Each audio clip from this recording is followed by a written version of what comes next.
A very good morning to all the participants. सभी को नमस्कार. I welcome you all to this fourth day of the workshop on Ultimate Mantra for Wellbeing. Good morning, Vasant Bhai and Usha ma'am. I welcome you both and request you to start the presentation. Thank you very much. Good morning, all of you. Today we are coming towards last day of our 4-day workshop on Ultimate Mantra for Wellbeing. I personally feel that it's a very, very important day, particularly in the context of the well-being in today's fast-paced technological era. We have touched upon one major important aspect now, various dimensions, and today will be that second important aspect with regards to for well-being. In the interest of time, today we will have very limited interaction until we'll go through the presentations, and we'll also take very short breaks for very quick responses from you. So let's straight away get started. I'd like to request start off with the Vasant Bhai, your voice is not clear. okay.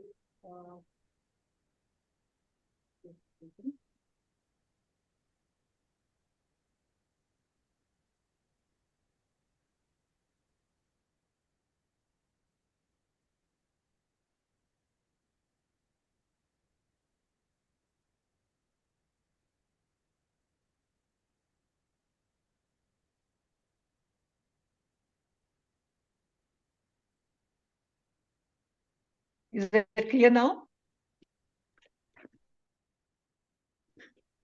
Yes, Vasant. Is it better now? Yes, Vasant ji, much better.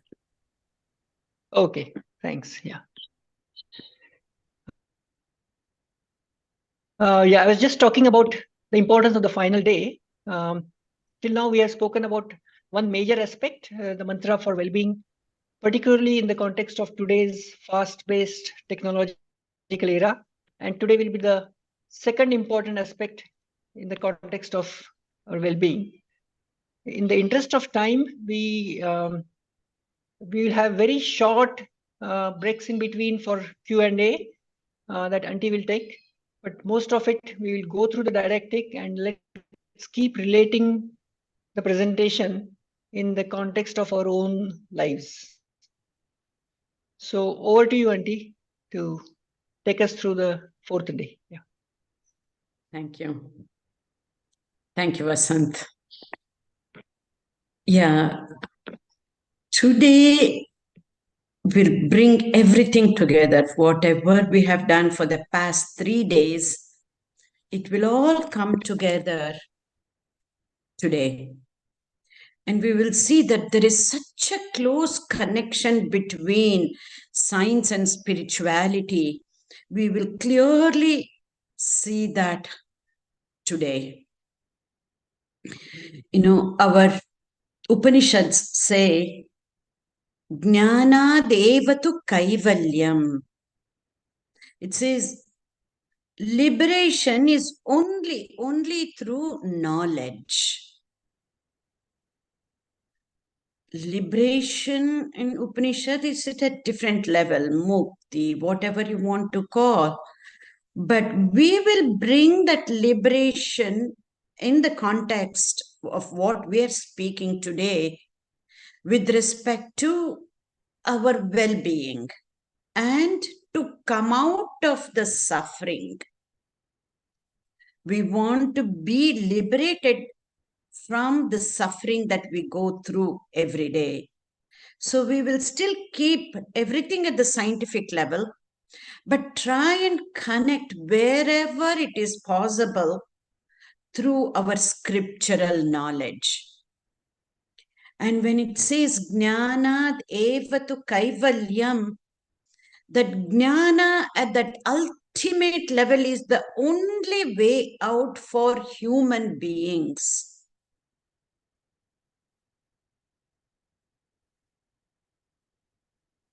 At that level, jnana and bhakti is one and the same. There is hardly any difference at the level of when we say jnana evatu kaivalyam. Why only bhakti? Even the karma, the actions that we do, there won't be any difference at all. The knowledge, the bhakti, jnana, bhakti, and karma, there won't be any difference. So I'm going to try and bring that down to our level, at the scientific level, at the mundane level, relating everything to our wellness and well-being. And we've already talked about one of the most important aspects of well-being is to make sure that we have meaningful and purposeful relationships. So with that context, let us try and understand what this knowledge means and what is that bhakti, jnana, bhakti, and karma. That's what I mean by it will all come together today. However, at our level, just having that jnana is not going to be enough. That knowledge, what we have gained for the past 3 days, that knowledge, along with today's knowledge, has to be put into action. Knowledge needs to be converted into action, or knowledge has to turn into action. And that is the only way we will be liberated. That is the only way we will come out of suffering. That is the only way we will be well, in spite of having illness. As we age, that is one of the norms. Our health conditions will not be the same for everybody and all the time. So in spite of all of that, we can be truly well, be well, and not just be well, as we have been talking about, then we can be evolving. So if you recall, the first day of Vasant's definition of wellness, what he mentioned about wellness is about having that zest for life even on the deathbed. Zest for life does not mean that we're going to be getting up and doing things in a truly scientific manner. And even if you take from the spiritual manner, it's all about evolving until our last breath. That is having zest for life. Because whether we know it or not, or we may not remember this all the time, it's very easy for us to forget. The reason we are born as human beings is to be evolving. And we have the capacity and capability to be evolving until our last breath. So we're going to connect this being well and knowing the importance of interpersonal relationships, having meaningful and purposeful relationships. And through that, to be evolving, there is one missing piece of link, and that is what we're going to cover today. This knowledge, we need to put it into action, and which we will do at the end of hour and a half, so that this knowledge itself becomes medicine. Knowledge as medicine. Knowledge about ourselves, knowledge about why we are born as human beings. Yes, this is not a philosophical question I'm raising, but from a highly scientific manner. The reason we are born as human beings, and how can we be evolving as human beings until our last breath. This is the knowledge. When we gain this knowledge and when we put this knowledge into action, that you will see after today's session, then this knowledge, self-knowledge, becomes medicine. As on the first day, the participants said, everybody is promising, this is it, this is the ultimate thing. Yes, we are not promising anything because it is all about just sharing this knowledge with you all, and not just sharing this knowledge. Many of us at Yogakshema, we have put this into practice and we have found that real joy within. And so ultimately, we are only sharing this joy with you all. So we are not promising anything.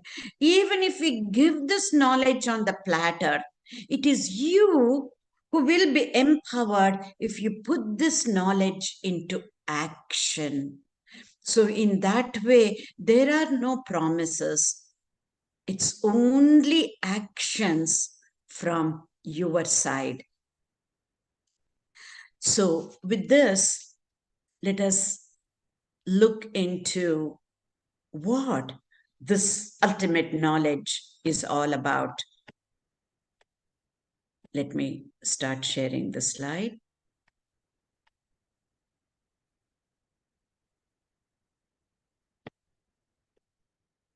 Okay.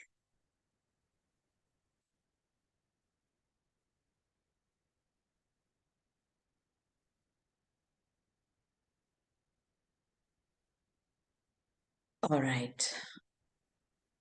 So the ultimate mantra that we're going to give on day 4, which is the basis of long-term health and happiness. Without this knowledge that we're going to give you, what we have put it into practice, what we have found, the results of this is what we are sharing with you all. This is the ultimate, that knowledge as medicine. However, this knowledge has to be put into action. If it just remains as knowledge, it will not help. I love this statement by Khalil Gibran. Look at that. He says, I have learned silence from the talkative, toleration from the intolerant, and kindness from the unkind. Yet, how strange it is, I'm ungrateful to these teachers. See, we never see them as teachers. So again, to bring back the phrase that I keep using again and again and again, that has to become our mantra too. When you change the way you look at things, the things you look at will change. How do we see these people who are very talkative, intolerant, and unkind? My goodness, we try to run away from them. We try to ignore them. We try to avoid their company. Yes, we can do all of that if they are either neighbors or strangers or colleagues. Many times it is not possible, even if they are your colleagues. And what if they are part of our own family? You cannot do all of that. So what do? We talk about them with somebody else who can understand us. Look how intolerant and unkind they are. But yet, without our knowledge, at a subconscious level, we are making sure that we are not like them. We don't realize this. But when we change the way we look at things, the things we look at will change. At least from now on, when we meet such people, can we learn from them rather than saying this is not the way, or trying to correct them or trying to avoid them? Can we learn from them? They are our negative role models, not to be like them. Then they become our teachers. When you look at it this way, as our scriptures say, we can learn from anybody and everybody we can learn. So each and every person, each and every circumstance, each and everything that we see in nature becomes our teacher. And we know, I'm not going to go into the scriptures, that is where we have Uddhava Gita and many other Gitas, not just Bhagavad Gita, but there are many other Gitas wherein we even learn from the nature. Nature becomes our teacher. So when we take this statement of Khalil Gibran to that extent, especially the people who have been unkind to us, who have misunderstood us, they become our teachers, just so we are not going to be like that. So what is it that I'm talking about? Now, being grateful for the teachers, right? For anybody and everybody, especially the ones who have hurt us, then they become our teachers. Then we need to be grateful for them. I know it is going to be tough to be grateful for people who have really, really hurt us, right? Talkative is one thing, not being intolerant is one thing, being unkind once in a while is another thing. But truly, especially our loved ones, when they do not understand us, when they misunderstand and misinterpret and treat us in not so good way, and of course it is righteous indignation for us, right? How can we be grateful for them is the question that arises in a natural fashion, and rightly so. However, today we are going to learn that is where we are going to be grateful. When you change the way you look at things, the things you look at will change. The most difficult person in our lives will become the greatest teacher in our lives. When we look at it this way, then the whole formula changes. So with this introduction, let's move on and see what is it that I'm talking about. Health can buy us longevity, but not peace and happiness. Wealth can buy comfort, but not compassion. This is a no-brainer. We know all of this. Then what? Only through nurturing relationships can we be peaceful. And only through nurturing relationships can we be happy. What do I mean by this? And we have already talked about that nurturing relationships are the way for our well-being. And Vasant has clearly presented the scientific evidence through this project or program that is happening at Harvard University, and it is still continuing. 85 years plus going strong, wherein even John F. Kennedy, the president of United States, is one of the participants in that study. And we have provided you the evidence for this. So nurturing relationships are the only way to evolve in this context. Of course, that is not the only way. Let's say it is nurturing relationships are the way to evolve. And to be honest with you, that is the easiest way to evolve.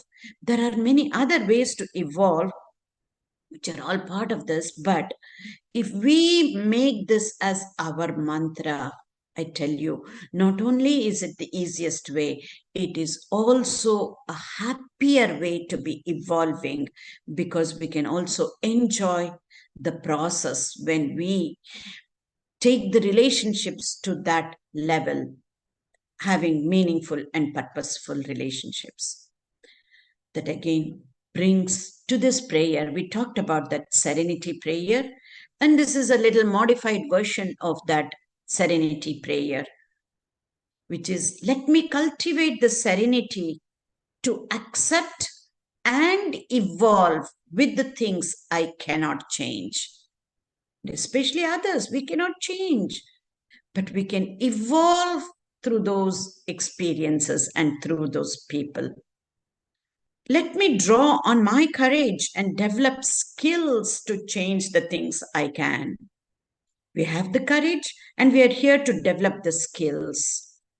And let me utilize my wisdom to know the difference and keep evolving. To know the difference that we cannot change others. At best, we can influence their lives by focusing on ourselves. By us being evolving, we can hopefully influence others' lives, but will never be able to change them. And this difference is, again, we are here to understand this difference. Okay, with this, I'm going to ask quick questions. Either you may raise your hands or just reply in the chat box, either with yes or no, and that should be good.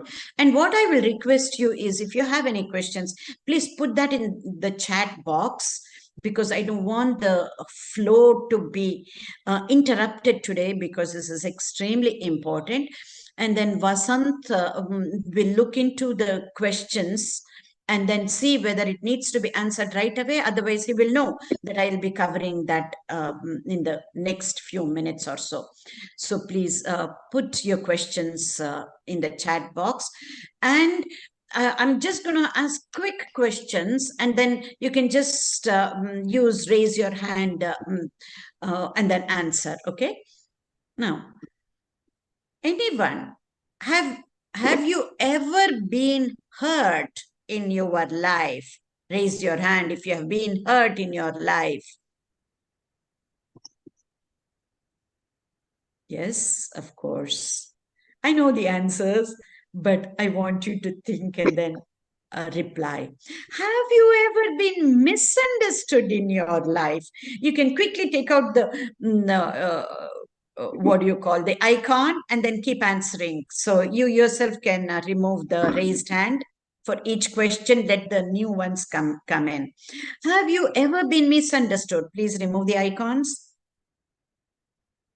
And have you been offended any time in your lives? Of course. Have you been lied to from other people? Have you ever been lied? And then, have you been attacked either physically, verbally? Have you been attacked? And have you been rejected from your loved ones, even for a short being, with utmost pure intention? You try to do something either for your kids or to your spouse or to your siblings, and then they reject you. Yes. This, if any of you, and I can see all of you have answered, even if you have answered for one of these questions in an affirmative manner, then this is the reason to learn to forgive.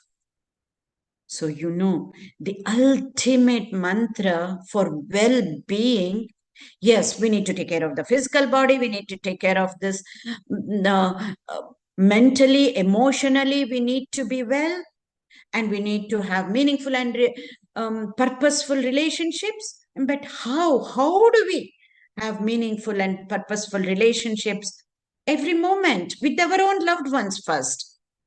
Until and unless we learn to forgive, and even before we learn to forgive, to know what forgiveness is, again from a scientific perspective, not from a moral perspective, from a highly scientific perspective, then it becomes common, irrespective of who has hurt us, how much we have been hurt, and how much we have been misunderstood. It really doesn't matter at all, because this is from a scientific manner.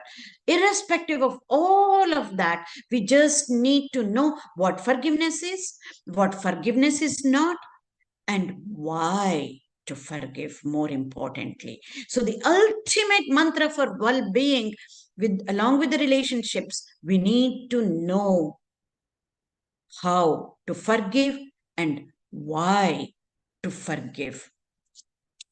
So why we want to be forgiving? Why should we forgive? If you can just write your answers in the chat box, that would be wonderful, because I will just wait for a few seconds, 30 seconds or so. Please write your answers in the chat box. Why are we picking this forgiveness as the major thing? You know, we have not thought about this in this way. Forgiveness is the higher form of love.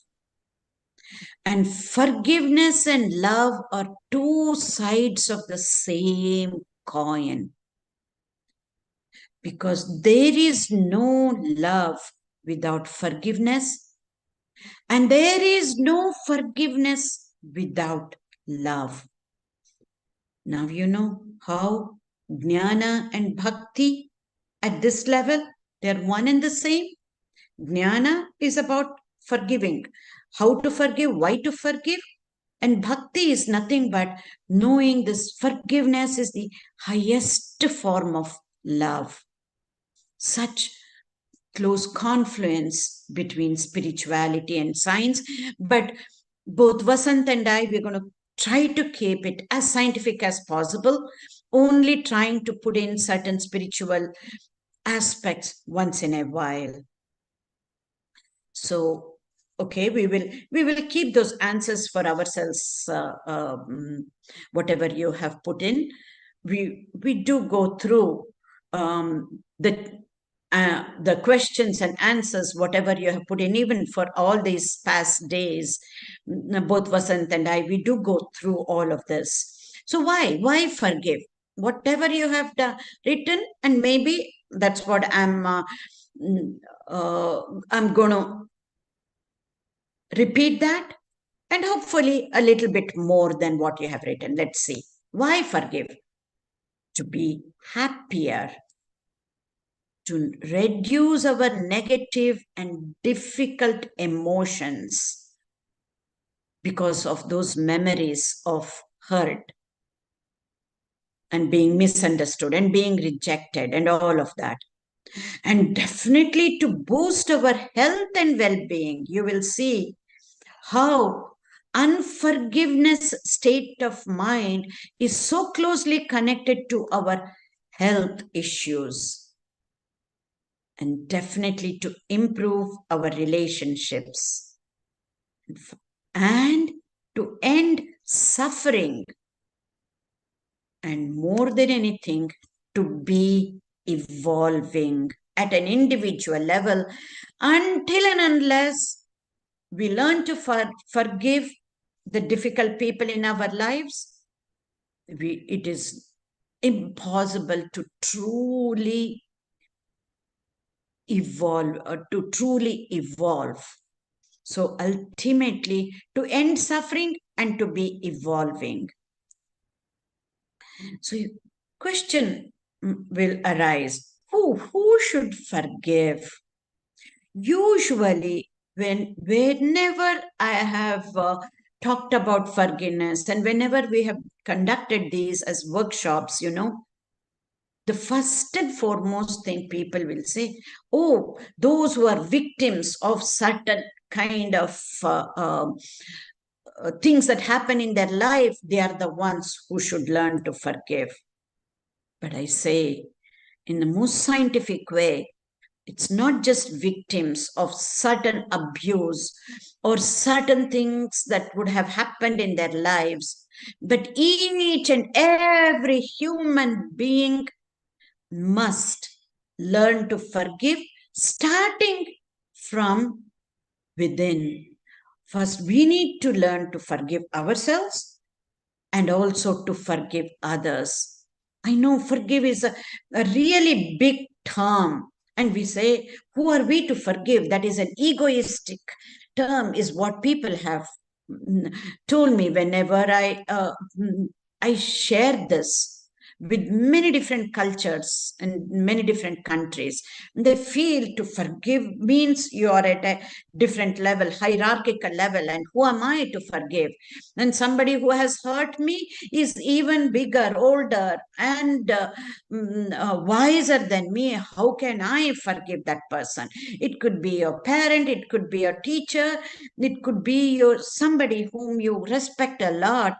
Then you might think, how can I forgive that person?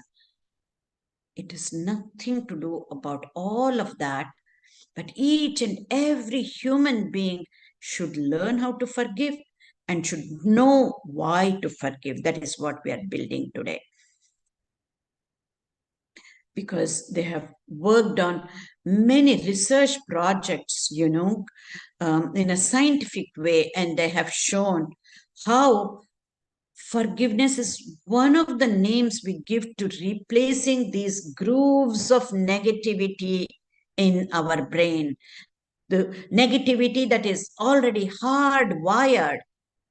And if we need to replace that through forgiving, is what it is all about. That is the way to replace those grooves, hardwired habits of our thought patterns,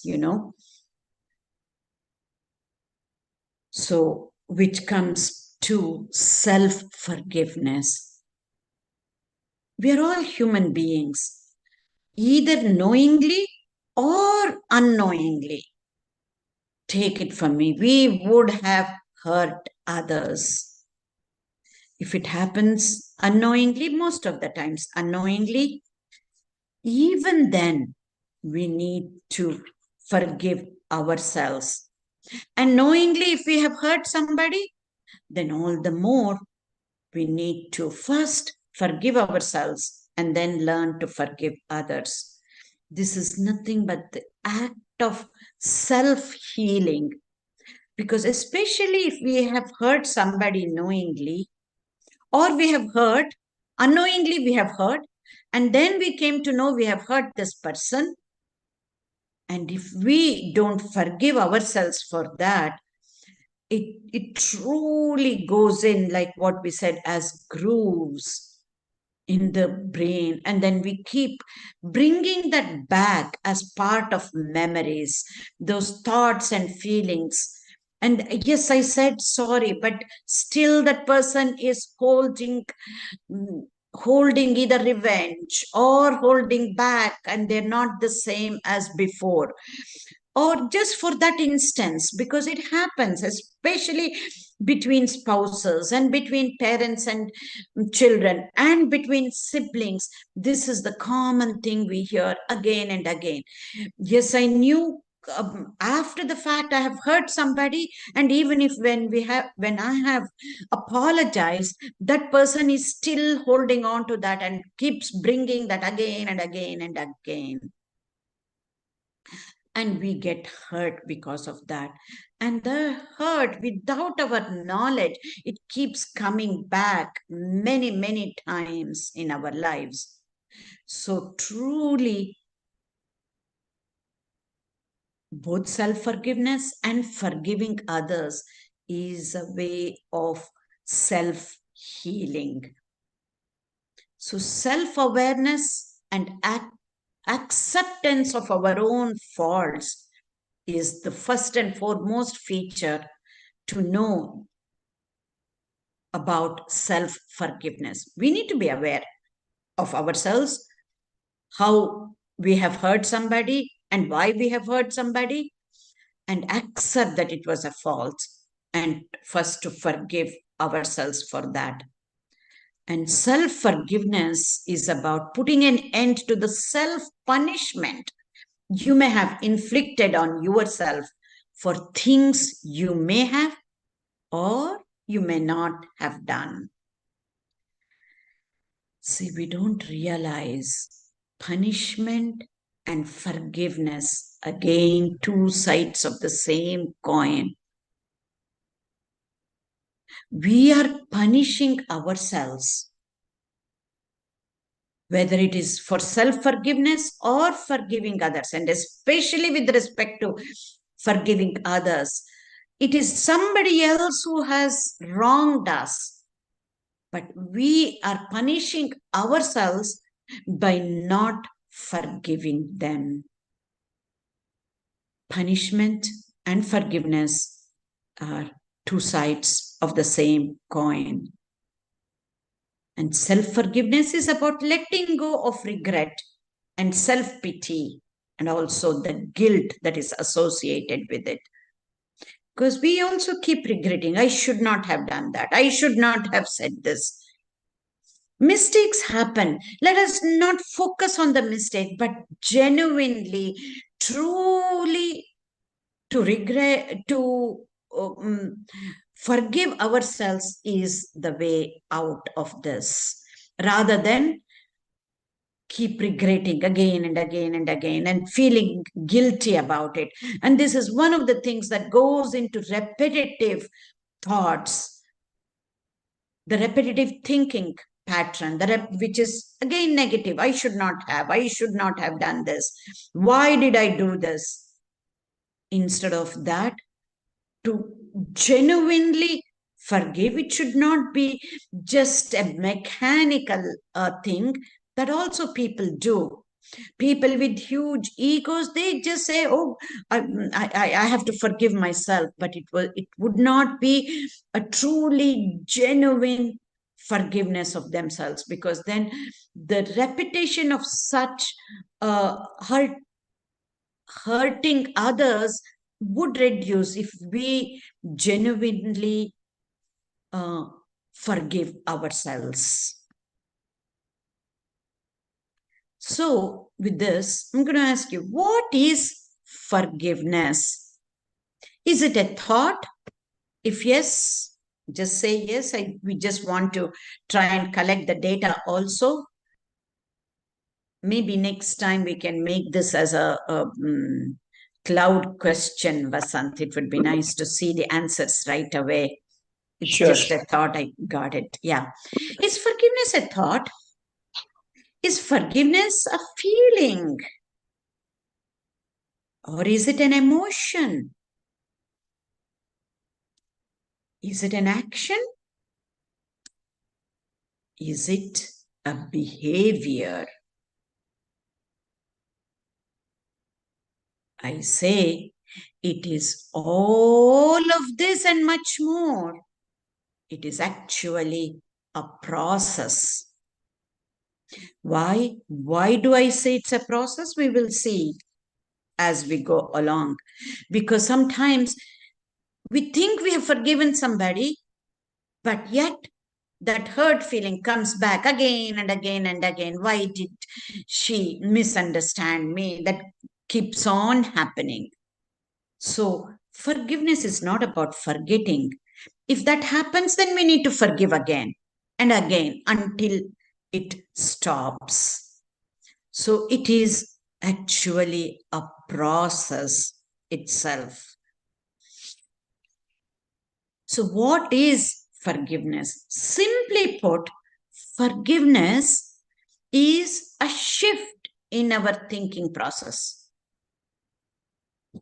What kind of shift? We don't realize, if we are brutally honest to ourselves, we do this, but we don't realize this. What is that shift?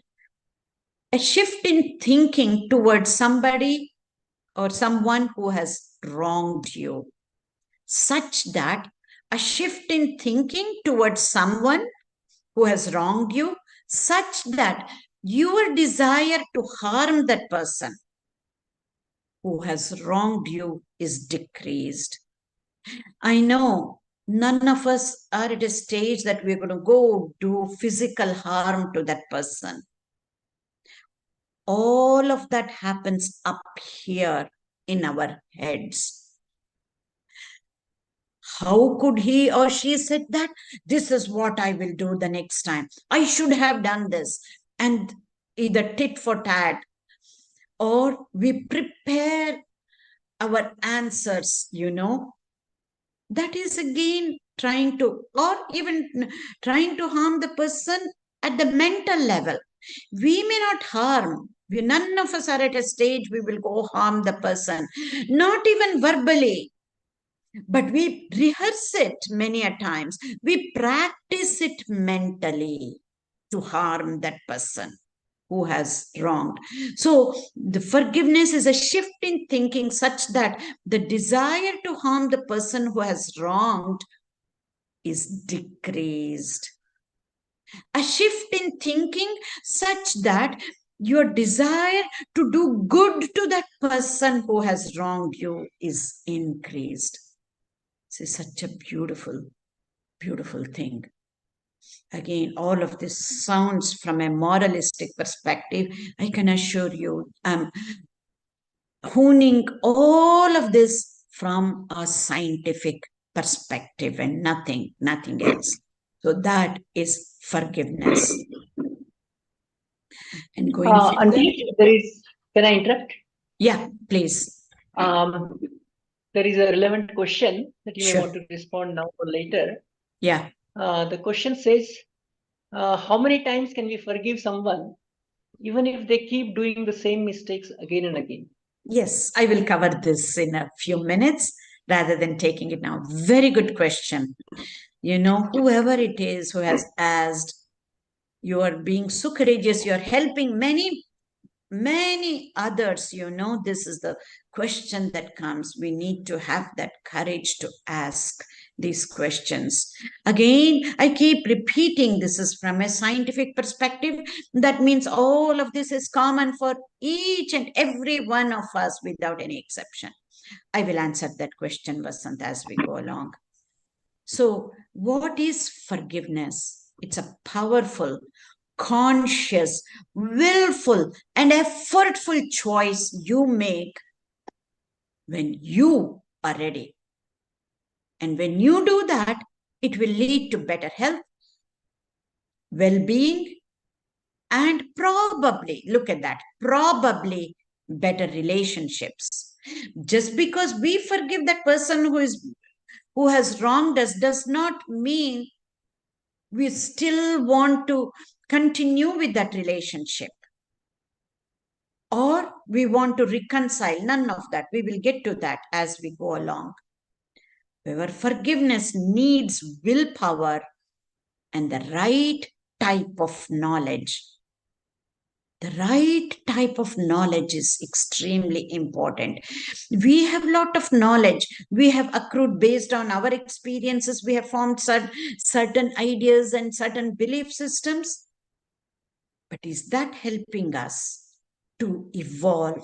Is the question that we ask. Again, what is the mantra that I said? Just that question is the mantra to say, do I want to survive through this or do I want to evolve? The quick answer to that question, Vasant, is if we ask, do I want to evolve through the situation or do I want to survive? That is enough. No right or wrong in those answers. If we want to evolve through that relationship, yes, we need to keep forgiving each time and every time that person does something wrong. But that does not mean we are saying yes or approving of the wrong actions or deeds. We're going to separate out the person from the action. We are not going to approve of the actions, but we're going to forgive that person. we will get to that deeper as we go. So this is what forgiveness is. It needs a lot of effort, lot of willpower. Forgiveness is not the attribute of the weak. Only people who are strong, only people with a lot of courage and lot of mental strength will be able to forgive somebody. So what is forgiveness? Forgiveness at a minimum is a decision to let go of the desire for revenge and ill will toward the person who has wronged you. Even if you cannot wish for something good, pray for something good for that person, that comes at a next level, higher level. But at a minimum, the desire for revenge and desire for ill will toward that person who has wronged you should decrease, should be out. That is forgiveness. Takes a lot of effort, takes a lot of willpower. Without willpower, we will not be able to forgive. But look at this. This is the answer for that question. Forgiveness is not something we do for others. We do it for ourselves, just so we can be well and so that we can move forward in our lives in a healthier and happier manner. So how does it matter how many times the person is making mistake? It is not about the other person. Forgiveness is all about us and only us. When you change the way you look at things, the things you look at will change. Until now, we were under the impression that forgiving means it is about the other person. Somebody has wronged, and so we need to forgive. It has nothing to do with the other person, because I'll give you an example, then you will be able to understand. Many times, somebody who has hurt us so bad is dead and gone, but they are very much alive in our memories, still hurting us. Then you might ask, how can I forgive somebody who is dead and gone? It has nothing to do with the other person. It has everything to do with you, whether that person is alive or not. It really does not matter at all, because you're doing this for yourself and not for others. So how does it matter how many times the other person is making the same mistake? Each time you forgive, it is an opportunity for you to evolve. And trust me, this is the way to be evolving. And what is forgiveness? We will see. Not just say, okay, I forgive you in words. What does it mean? We are going to go deeper and see what it is. So, what forgiveness is not. At least now we know what forgiveness is. What forgiveness is not is equally important for us to understand. Forgiveness is not the same as reconciliation. Just because I've forgiven that person does not mean you have to be the friends with that person. You have to be with that person all the time. Sometimes there should not be any reconciliation. Hopefully, we are not going to get into situations like this. But I have had many opportunities to be talking to certain people, may not be in this culture, especially when I was in West. Some of the people were so abused in such relationships. It was not healthy. And forget about healthy, not even safe for their lives to be with that person. But yet we need to forgive that person. Reconciliation comes later, whether it may happen only with certain people, where it is safe, physically safe, that, and if one has to reconcile and still continue with that relationship, then reconciliation is needed. Otherwise, even otherwise, forgiveness is a must, even without reconciliation.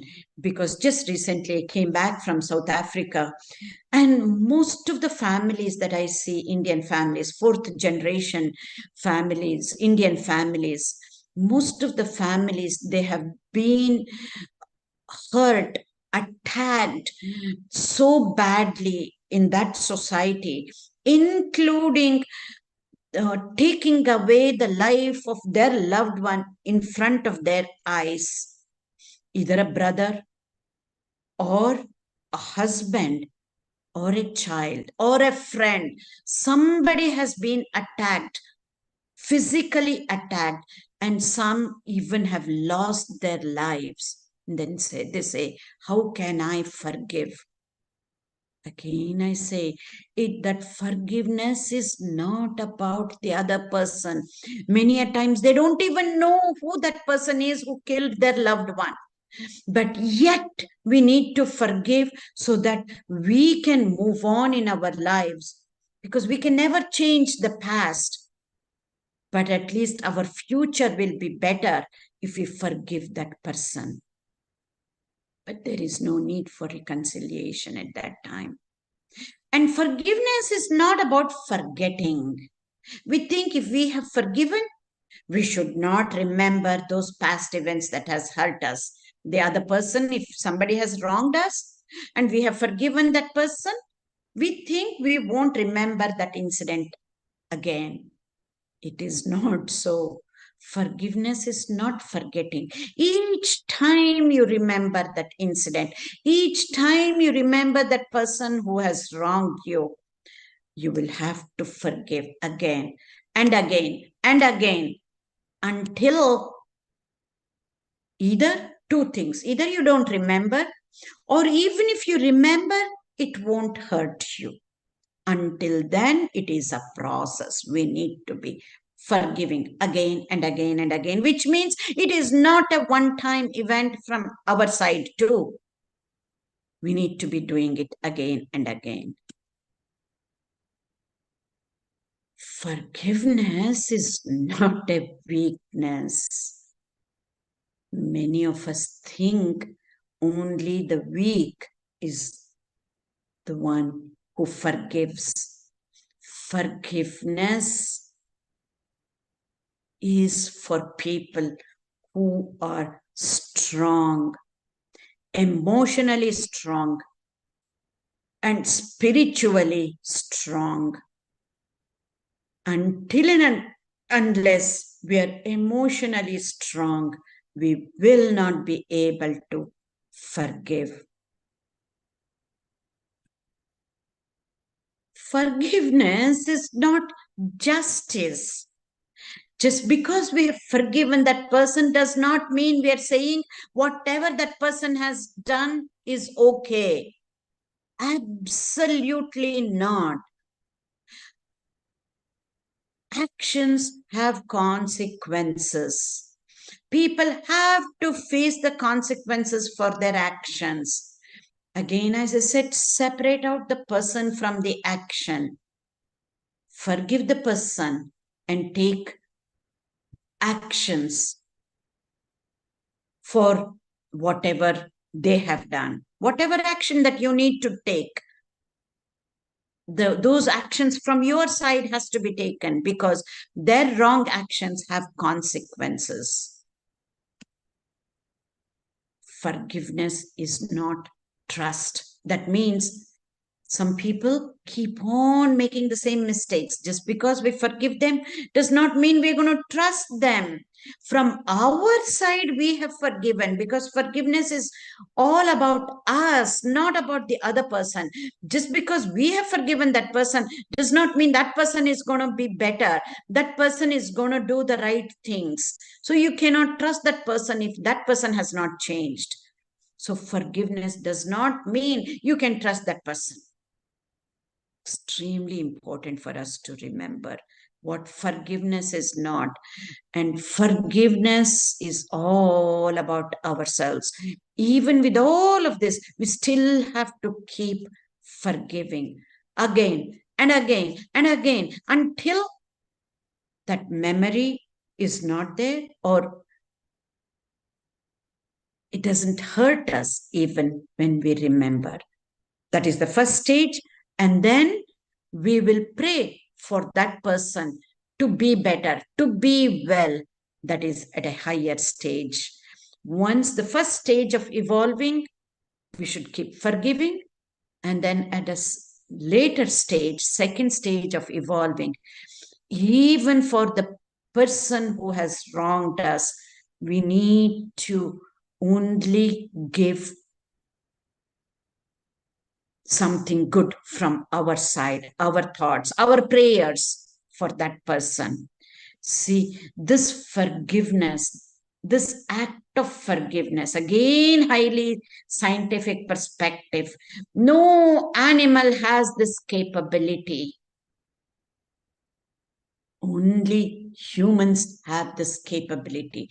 Even somebody has wronged us, that we are capable of forgiving that person for our own sake.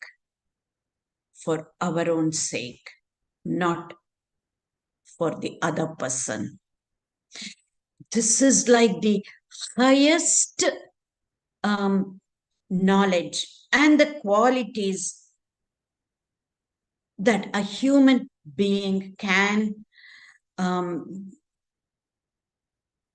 acquire, accrue this knowledge and put this into practice.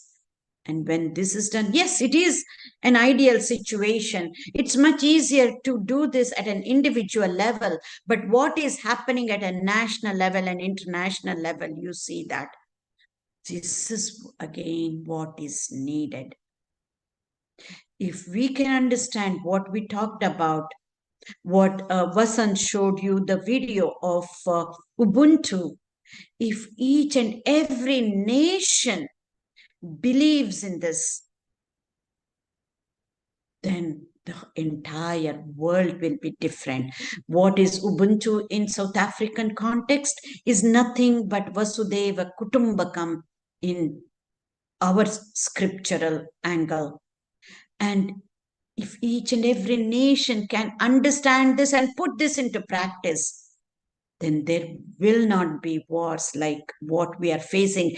Even in this day and age, even after so many people have gotten Nobel Peace Laureates, and we still face this war again and again, each time, every time we see this. And as it is happening, we're facing, the humanity is facing 2 wars.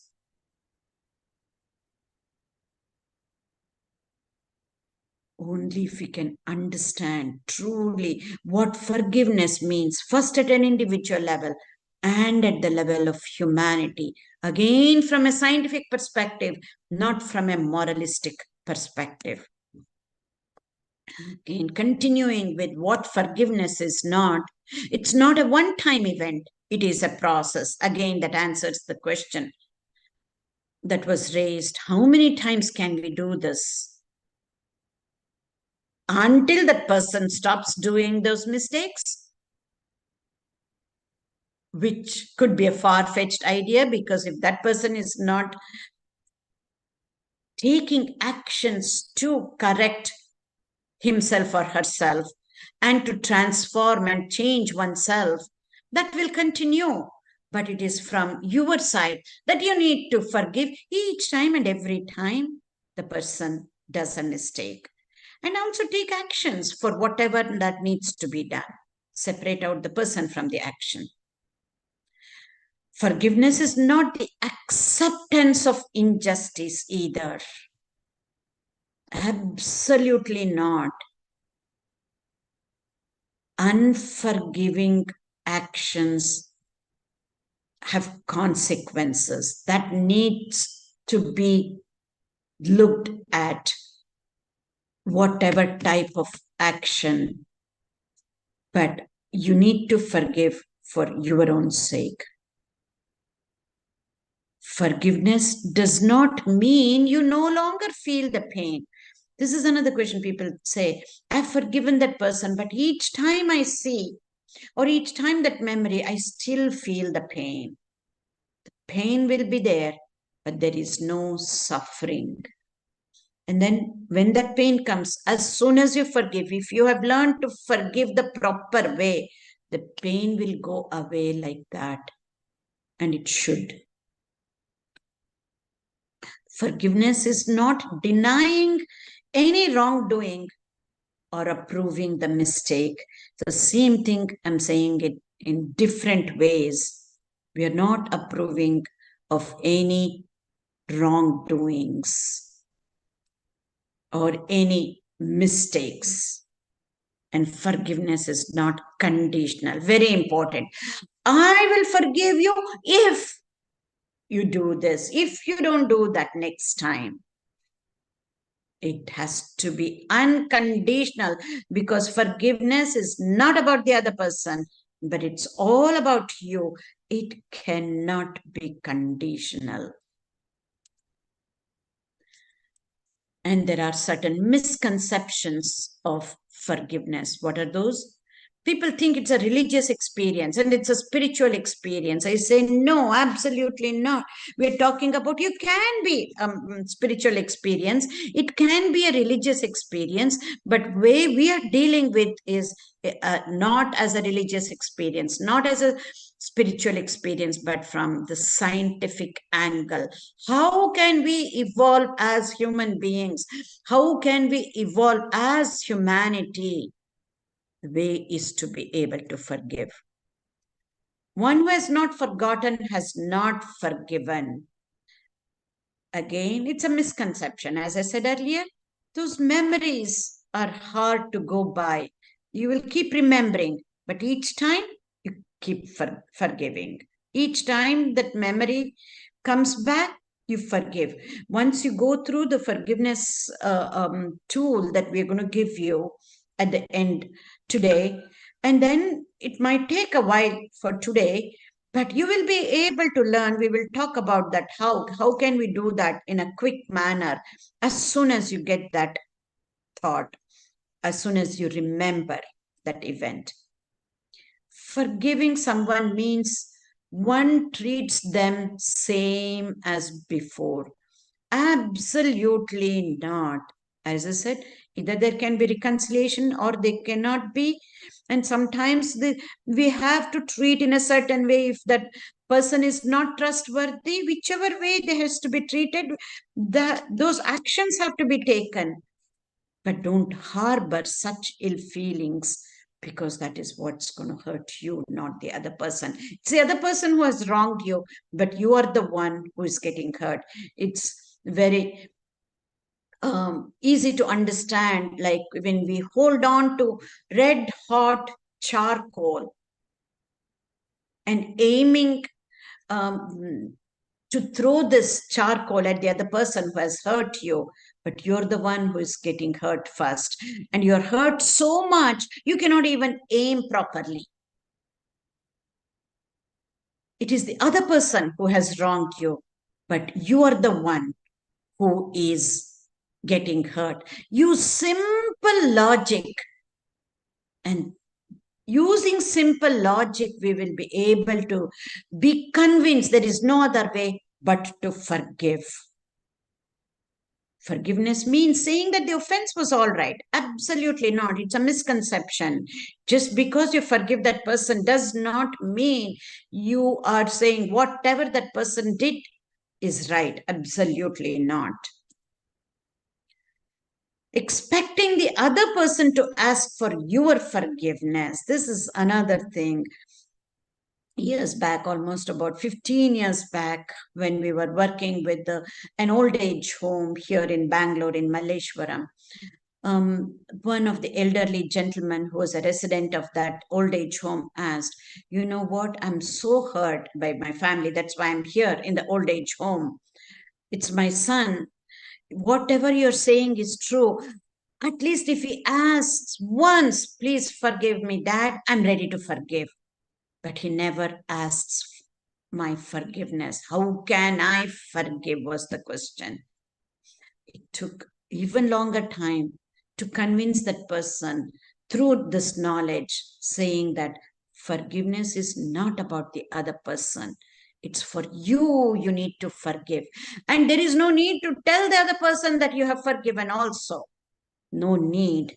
You have to forgive in your mind that person who has wronged you. So, and if the other person asks for forgiveness, it becomes easier, then it becomes a beautiful experience, and it may result in reconciliation. It may, if the relationship can even get better than before, if that happens, if both of them are in the proper way to be able to asking for forgiveness and forgiving the person the proper way, the relationship can even get better and even more beautiful. But it may not happen, not every relationship. Another thing, by forgiving, you expect the other one person to change. People say this, I have forgiven this person, but he or she is the same way, still keeps doing the same mistake. Forgiving is for you, not for the other person. You cannot expect the other person to change. When can it happen? If the other person asks for forgiveness and both of you work in a beautiful manner to be able to change, then you can expect the other person to change, or even help the other person to change, not even expect. That is the beautiful relationship, Otherwise, we cannot expect the other person to change just because we have forgiven that person. Couple more things, forcing somebody to forgive is again not a good thing at all, because these things happen. If one is pressurized to forgive, it will do more harm than good. In a family, you might see with the siblings, adult siblings, asking the elderly son to forgive the brother and forcing that eldest son to forgive. That is not the right way. It has to come from within. We cannot force anybody to forgive, because if we do that, sometimes it might do more harm than good, because it can lead to blaming the victim. Because if the other person knows that the elder brother has forgiven, and he will keep blaming the person who has forgiven. So it can lead to blaming the victim. He is the victim who has been wronged. But if the other brother knows, younger brother knows he has been forgiven, he will still keep blaming the elder brother, so which is not the right thing, not a healthy thing. Or it can lead to self-blaming, or it can even lead to shame and suppressing and denying the negative feelings. It also means excusing or tolerating inexcusable behavior. That should not happen. That cannot happen. Many a times we see this in families. If we force somebody to forgive the other person, all of this can happen. So it has to come from within, and we need to again educate the people, educate the families why forgiving is important, so that they are ready to forgive. And also many a times, By forgiving, by forcing the person to forgive, and the person may remain in an unsafe and unhealthy situation and continuing to be harmed, either physically or emotionally. And both of them is not going to be the right thing. So never ever force anybody. Educate the person to be able to forgive on their own. So when something bad happens to us, and we have three choices, whether we know it or not, it can, whatever that bad circumstance or event that has happened, it can define us. Oh, this is what happened, and that is why I'm like this. Or it can destroy us because of such a situation. And the reason I'm like this is because of this, and I cannot change. Then you become a victim. Or that circumstance can help strengthen you so that you can forgive and then move forward. Because we cannot change the past, we can only change our future. And that choice is within you. Nobody else can make this. Nobody else can pressurize you to do this. But that power only you have. And that is nothing but, again, starts with free will. The power to choose that such a circumstance or this person, just because they have treated you like this, I have become a better person because of the circumstance, because of that person. So you have that power to choose and power to act upon, to be able to forgive. So make forgiving a personal journey. Choose to forgive and do it in a willing manner. Willingly, you need to do it, because it takes a lot of effort. Effortfully, willingly, consciously forgive. And then you can experience the benefits when you do that.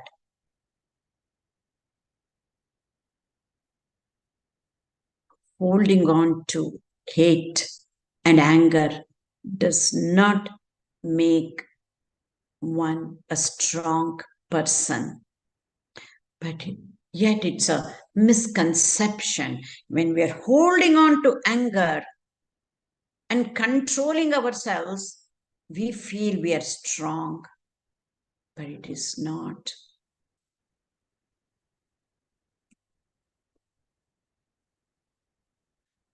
Few more quotes before I conclude. Those who are at war with others, they can never be at peace with themselves. If we are at war with others at the mental level, many times not even at the verbal level, that war is going on inside us with that person. The next time I will speak like this. Next time I will do that. How dare she did this?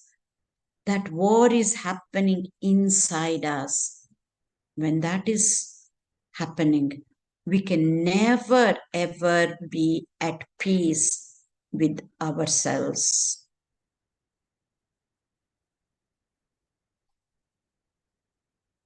Such a powerful quote. To be angry is to revenge the faults of others on ourselves. This is what I said in a different way. They are the ones who have wronged us, but we are the ones who are suffering. Does that make sense? Just use plain, simple logic, and we will be able to know. So I'm just going to conclude. Auntie, would you like to take a couple of questions before we conclude, and then we have maybe have a break? No, I still need about 10 minutes or so to conclude. Or should we take questions? Yeah. We can. Or maybe 3-4 minutes break and then questions. And Whatever then you. Sure, whatever you say. Yeah. A few minutes break. Shall we take a break for about 4-5 minutes and then? Yes, sure, Vasant bhai. We can take a break of 4 to 5 minutes and then we'll continue. Sure. Yeah, sure. Then we can ask questions and then we can conclude. Certainly. Yeah.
welcome back to the session.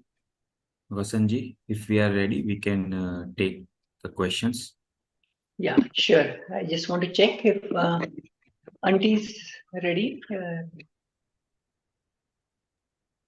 Shall Yes, Vasant. we take one or two questions and then we'll continue with the presentation followed by the Sure. forgiveness meditation.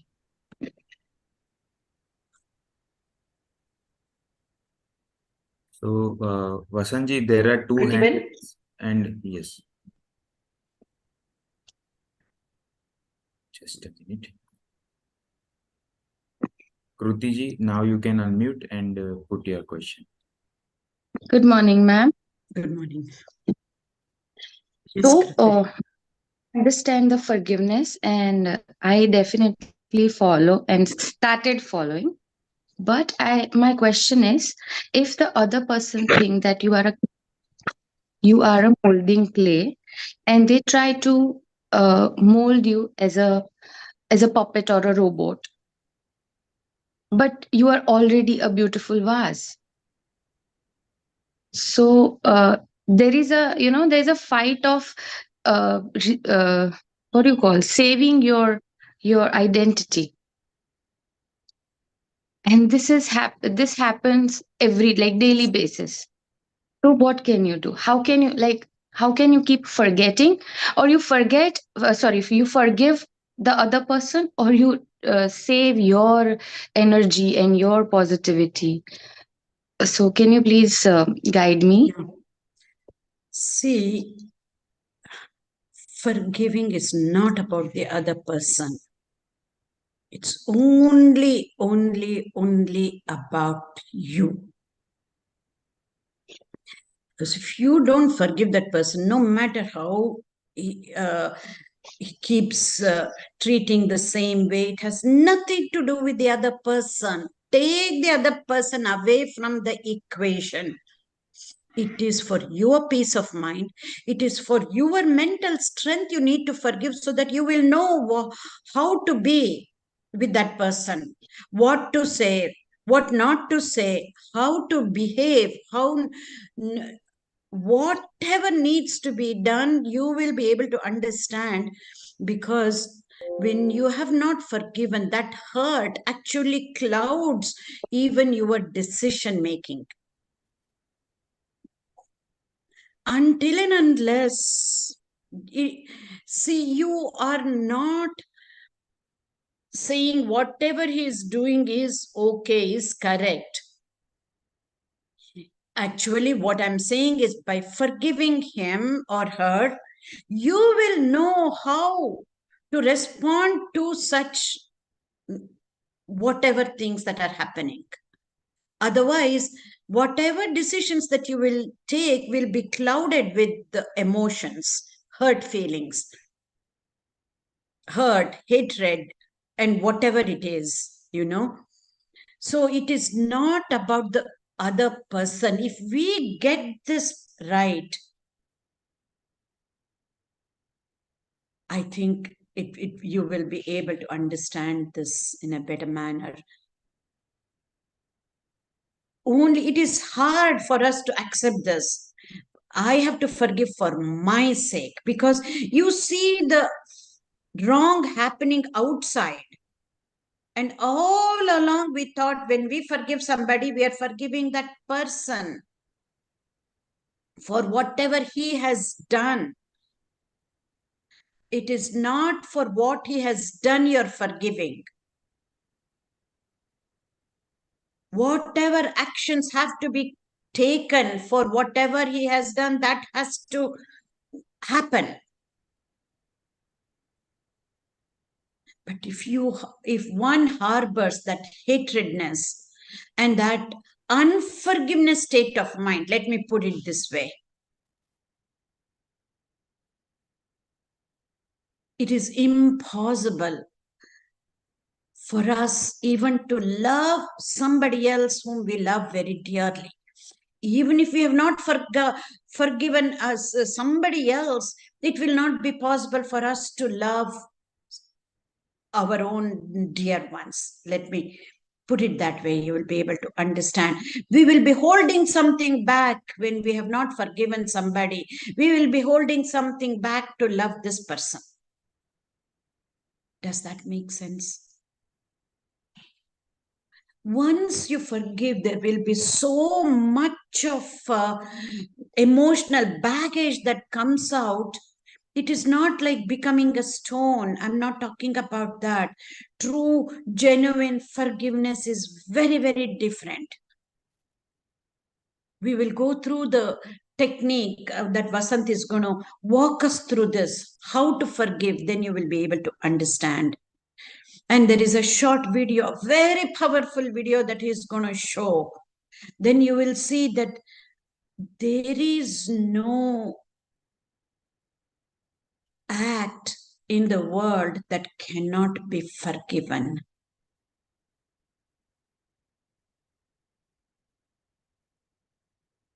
It is really, really, really deep. We are really crossing and the confluence of science and spirituality, because there is no other. If you go through the interconnectedness meditation, you will be able to understand there is no other. If somebody is hurting, you're hurt too. Yeah, the other person will not know because you're hurting. The other person is not being hurt. That is the logic you're using. It is not about the other person.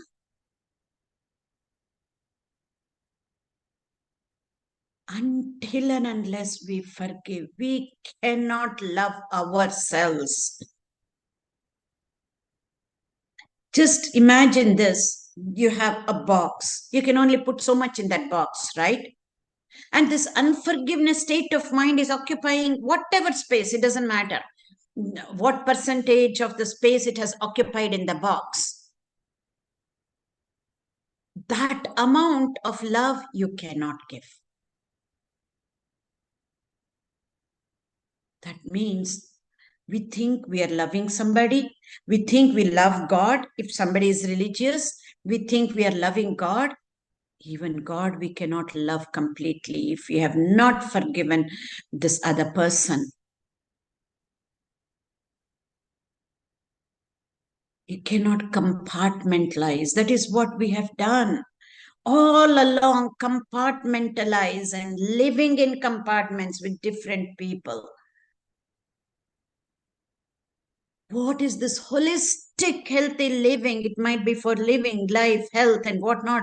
What does that holistic means? Not just at an individual level. Our health, our happiness is also directly related to others. In other words, I'm not saying you have to seek happiness outside. That's not what I'm saying. If somebody is hurting, how can you be happy?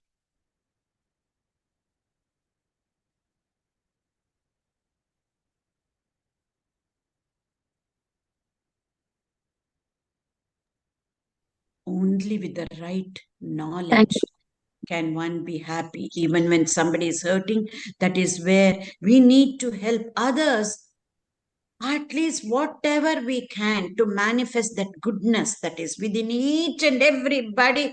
There is goodness. I'm saying goodness from a scientific perspective. If it is spiritual, I would have said divinity. I'm just saying goodness. We are all born as good human beings, but all the biases and all the life experiences is masking the goodness that is already within us. We are born with that goodness.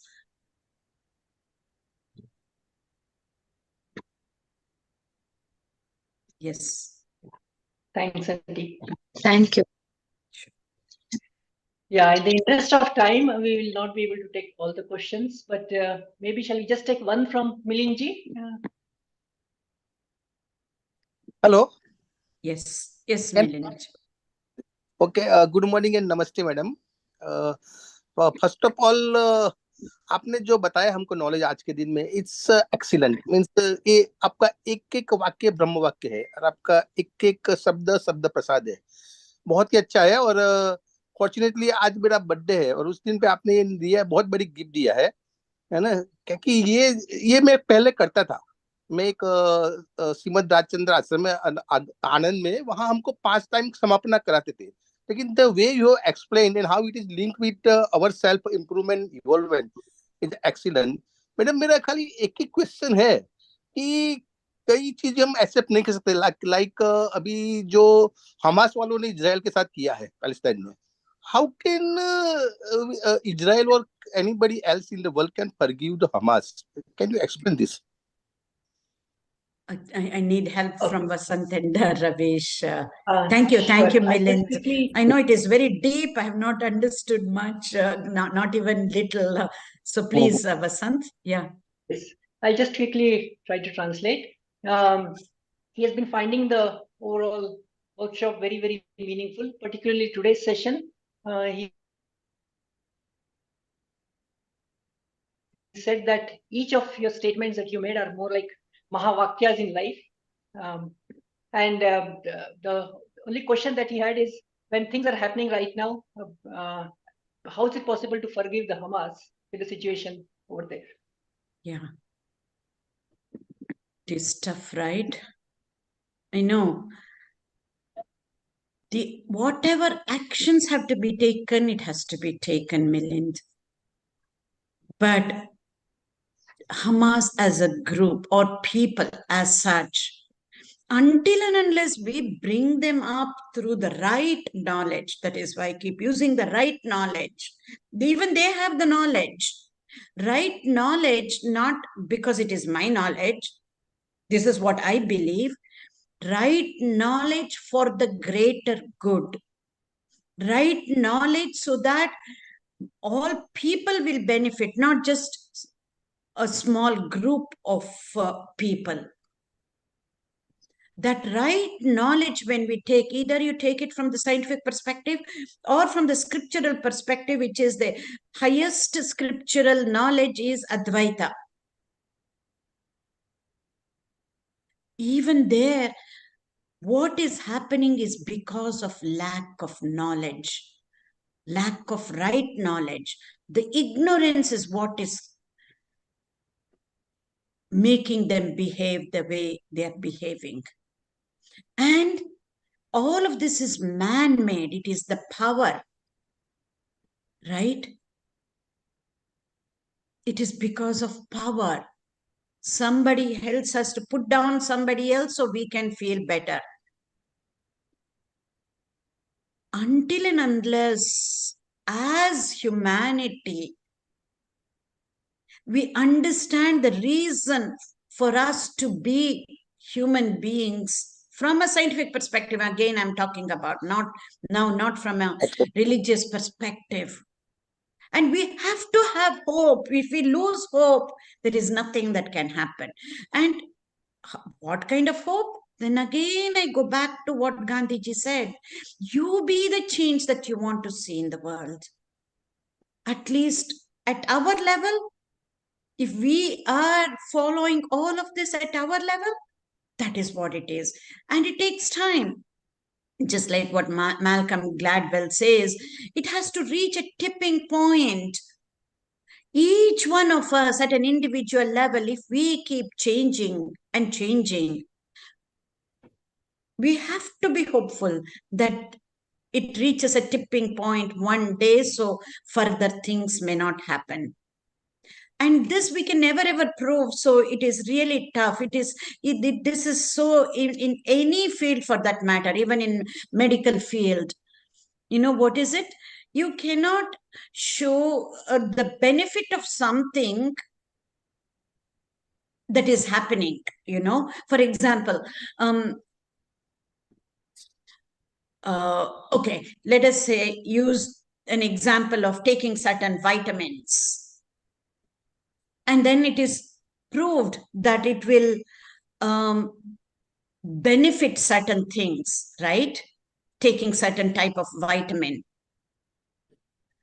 How will you be able to prove that? You have to believe in the science and do that. Only when you stop taking it, you will see the lack of benefit. It is the same way here.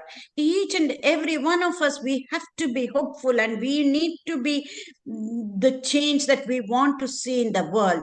And even each one of us, if we don't do that, then the negative results will show up. In other words, we have to believe in the goodness of people and the goodness in form of actions, even with people. And we need to keep doing this, because there will always be people, all types of people, each time in any period that you can think of. Even in our mythological times, there were always Kauravas and Pandavas, and there was also Krishna. But what we're saying in a scientific way, that Krishna is within you. And at times the Kauravas come up. And our self-awareness has to hold that back. And we can just remain as Pandavas, doing the right thing each time and every time.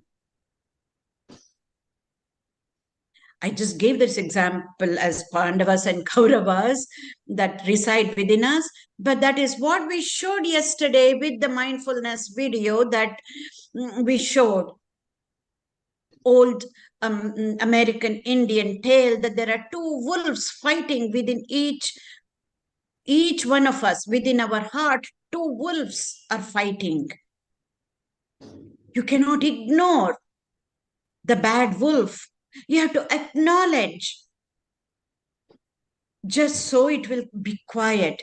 And we need to acknowledge the Hamas and treat the way they have to be treated. We cannot ignore, but we need to keep feeding the good wolf, right? And that is when the balance will be tipped, and we can see a lot more goodness happening in the society. Okay, thank you. Thank you. Can we, I'll finish with the conclusion before Shall we you continue, Auntie? Presentation? Yeah, I will conclude, Vasant, and then so you can take the, is that okay? Yes. Yeah. Yeah.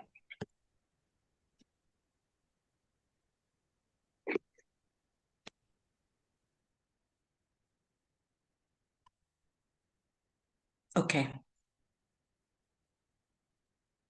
The conclusion part.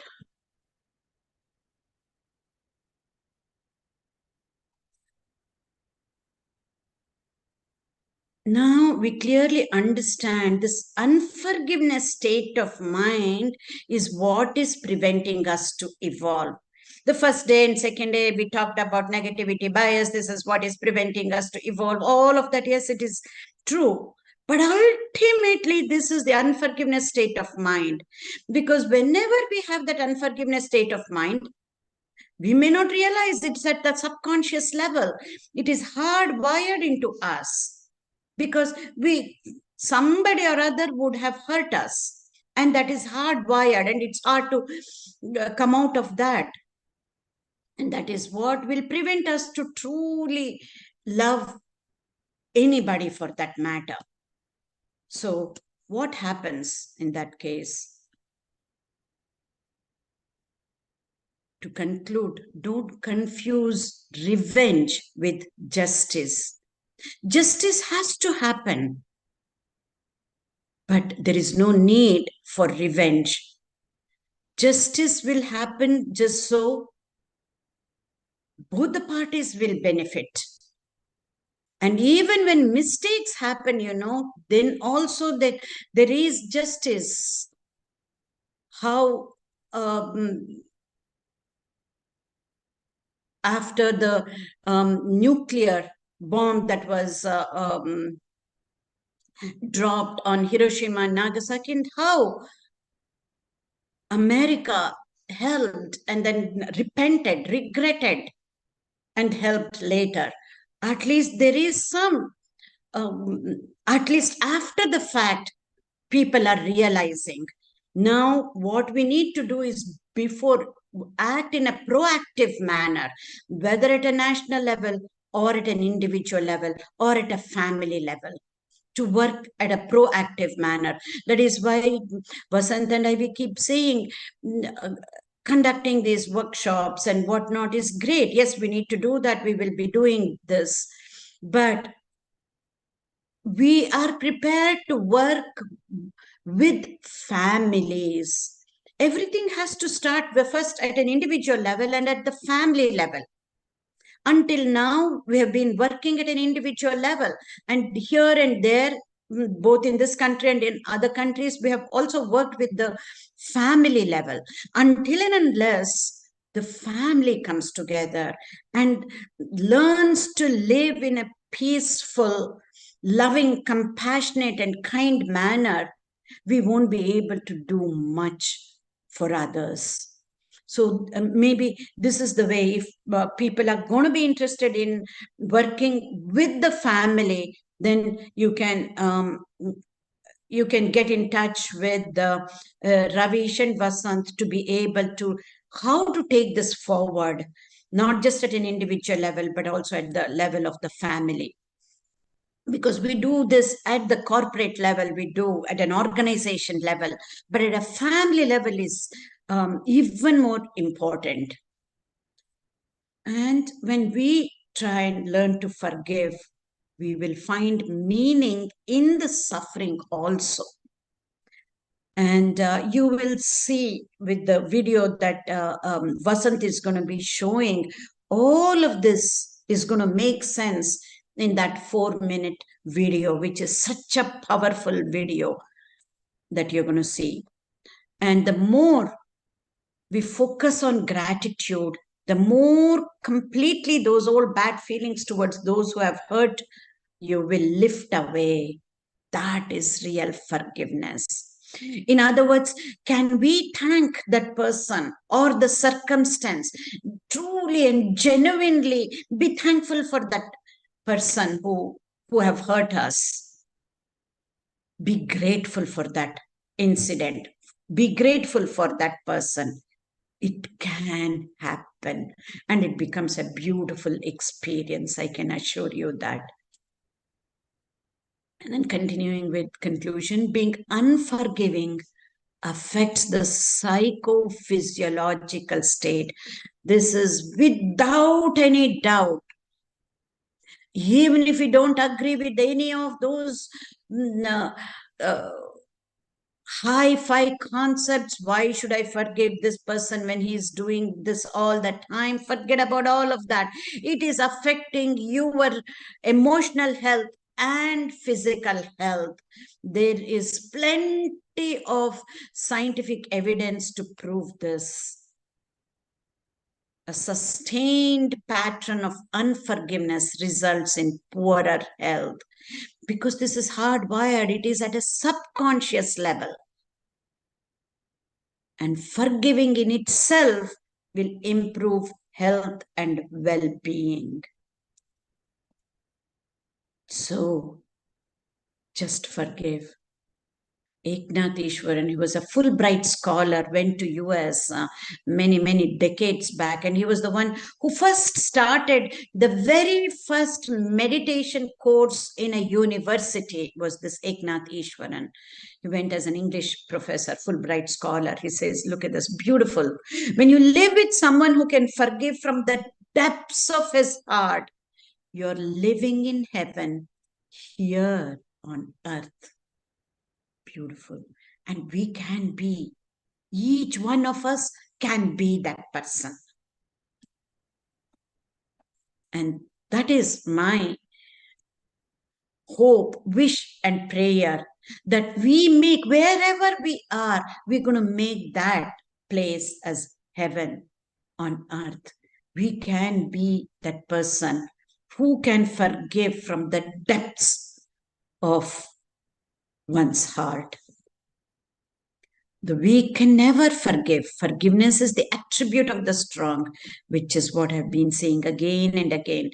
And surest way to evolve is through forgiving. So learn to forgive. And then you're going to go through this tool technique of how to forgive. Vasant is going to walk you through that.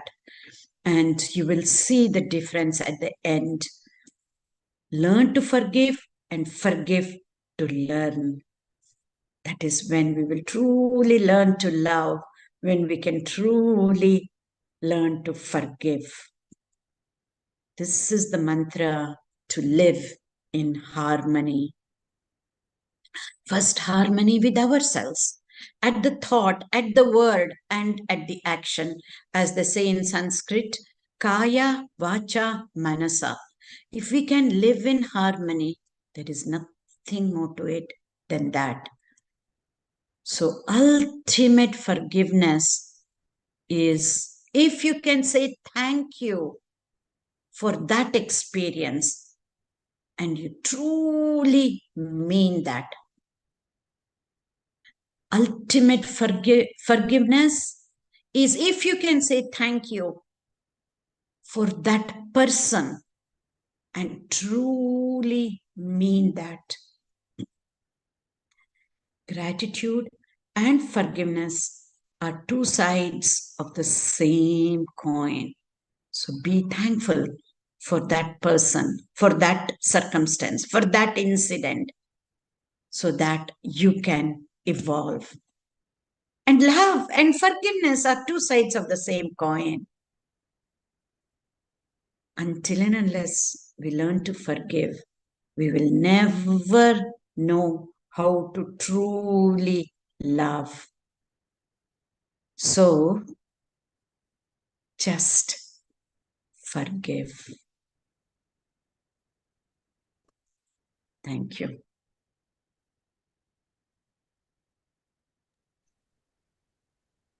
Thank you. So before we go through the technique about how to forgive, I'd like to show very quick, about 3.5 minute video, extremely powerful. So just pay attention to it.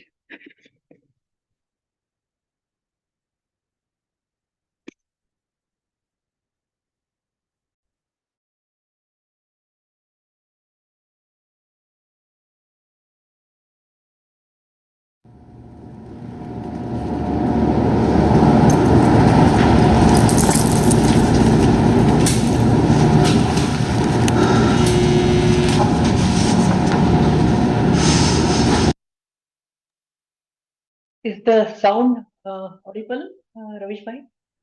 Yes, Vasanji, the sound and video both are there. Okay, great. So just to give you a background behind this video, this is about the son going into the prison where the father is there as a result of he having killed the son's mother. And that's the background. And these are real incidents that had happened in the context of the Virginia tech shooting in US.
Now we will go through a technique about how to forgive.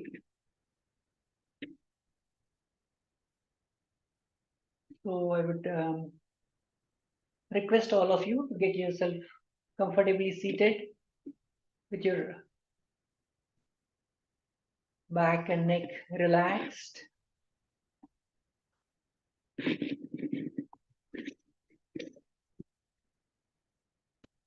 With your eyes closed.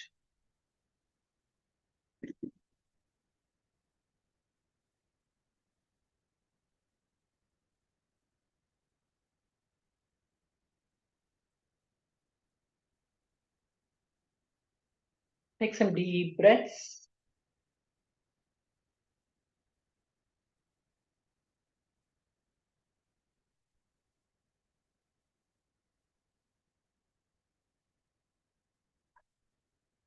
And let us first practice mindful breathing to connect deeply with ourselves.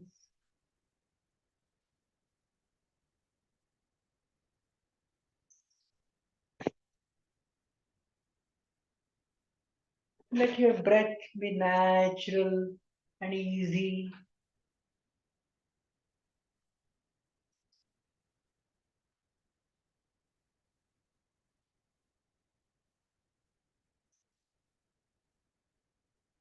As far as possible, keep yourself away from any distractions. Your eyes gently closed.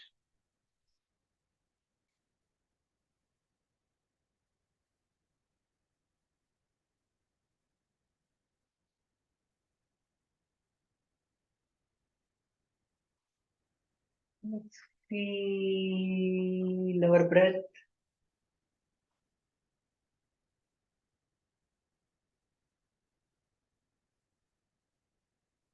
Watch our breath.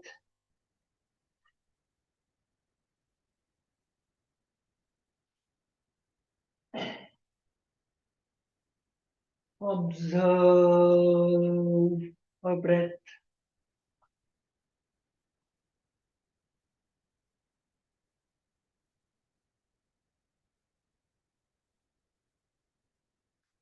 Let us slow down.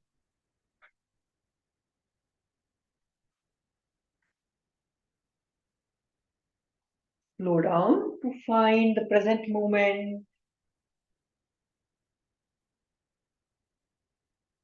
Present moment is here, and the present moment is now.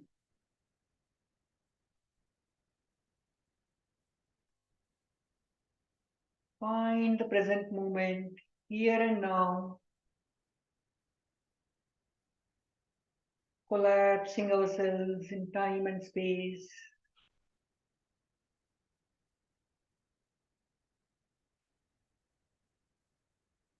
It is all about the freedom that we have in the present moment.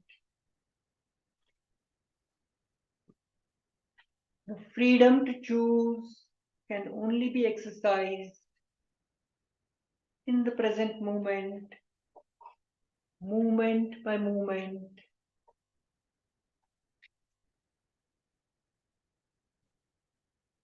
Forgiveness is a choice.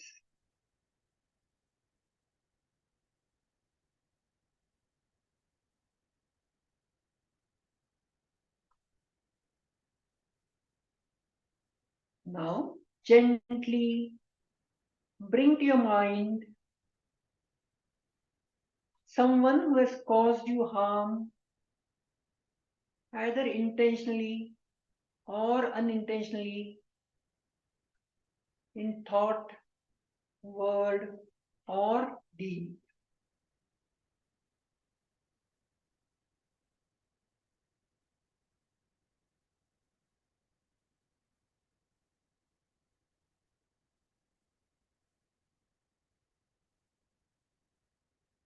Let yourself picture and remember these in many ways. That particular incident, situation, or the person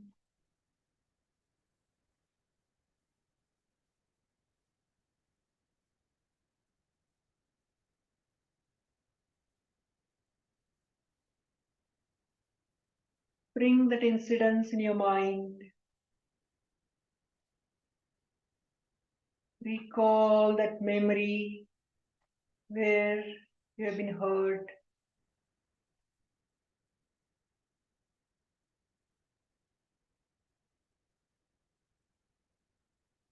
Try and recall the entire sequence of events of that incident.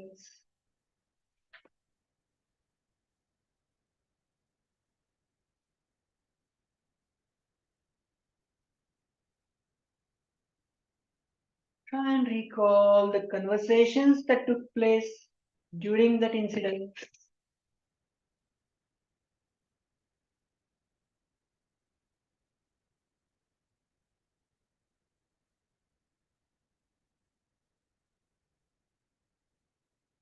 Try and recall the context and the background of the entire situation.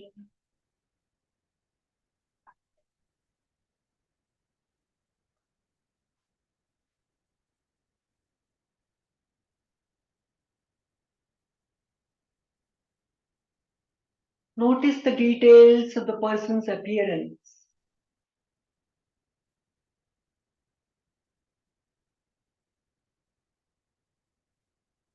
Notice what feelings arise for you as you bring that person in your mind.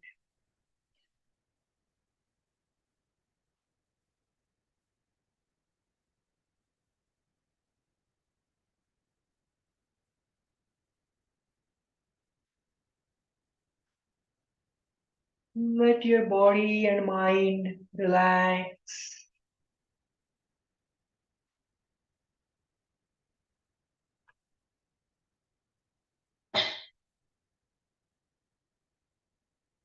Breathing gently into the area of your heart. Let yourself feel all the barriers that you erected and the emotions that you have carried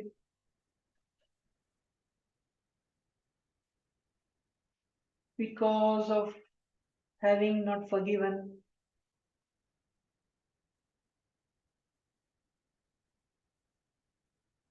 Not forgiven yourself, not forgiven others.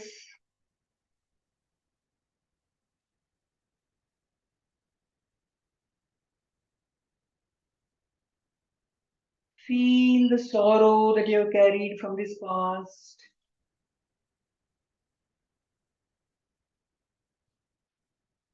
And the sense that you can release this burden of pain by extending forgiveness when your heart is ready.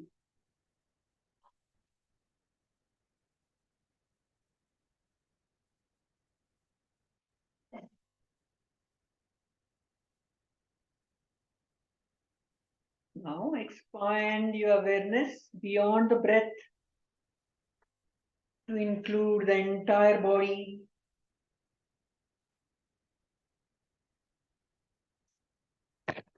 Simply noticing the sensations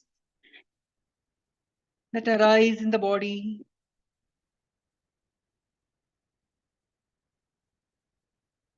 The sensations internally or externally, just become aware of them.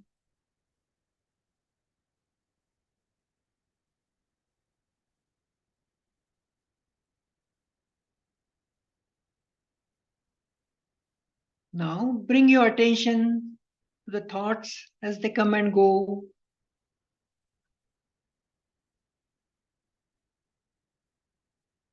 Seeing each thought as it comes up in the mind as a thought, a passing event.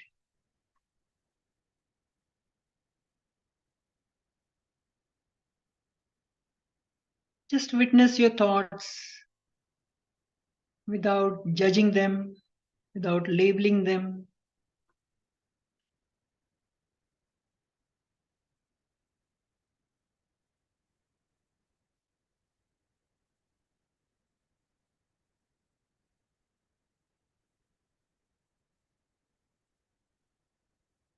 Once again, take some slow and deep breaths.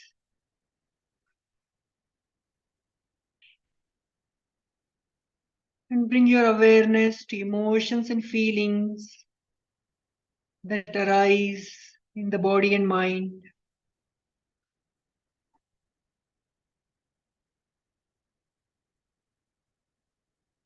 Non-judgmentally, just observe those feelings.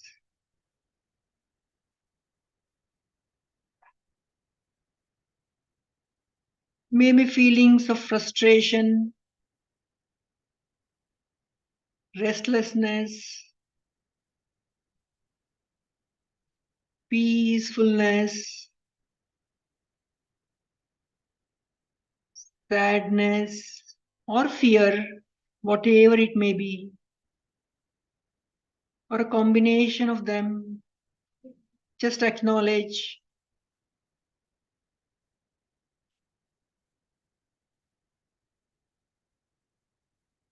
Now simply notice how the body, mind, the heart are feeling right now at this moment.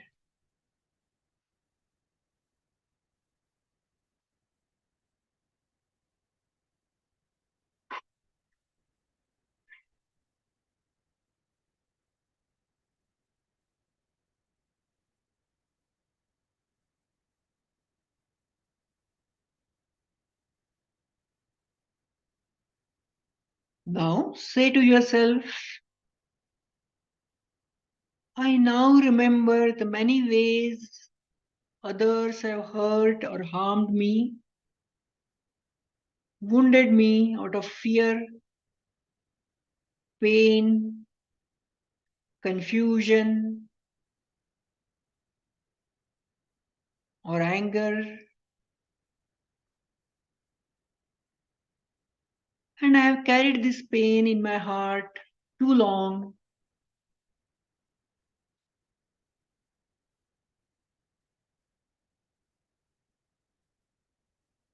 Recognize that by not being able to forgive the other person,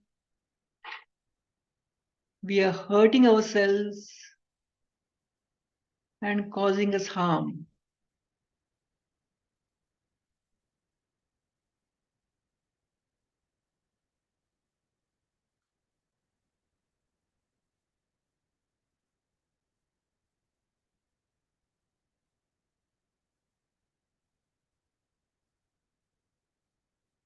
Without forcing ourselves, begin to offer forgiveness to that person or people or situation.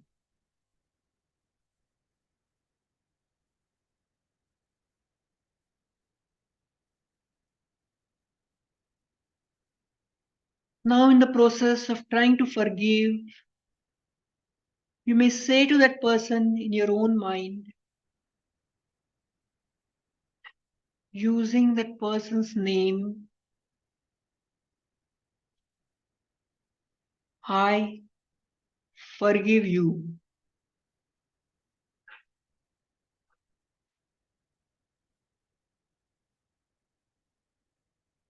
Let us mean this intensely, genuinely, diligently. I forgive you for the ways you have harmed me intentionally or unintentionally. I forgive you. I truly forgive you.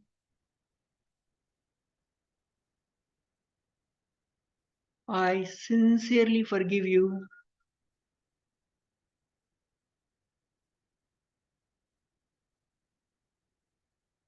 Trust yourself to forgive in a way that feels right for you, without getting lost in the content of the story of whatever may have happened.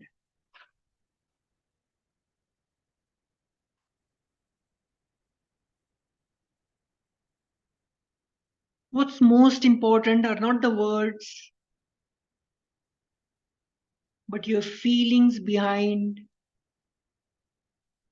your statement, I forgive you.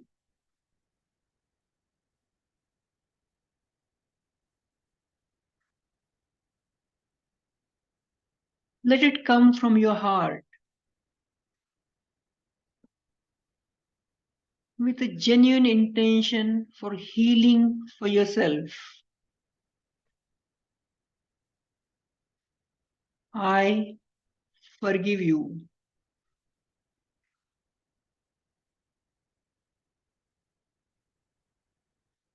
Keep repeating at your own pace a few more times.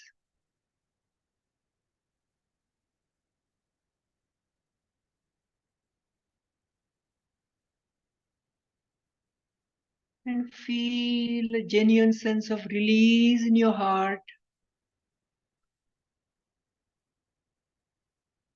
Feeling of lightness.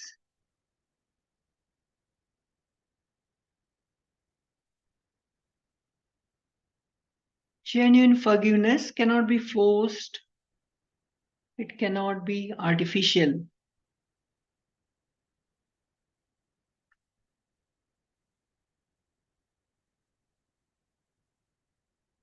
Simply continue the practice, aligning your thoughts, words, and feelings, saying, I forgive you.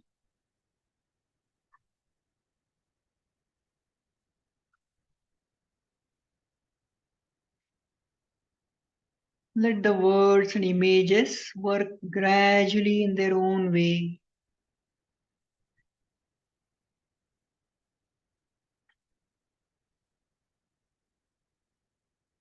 In time, you can make the forgiveness meditation a regular part of your life.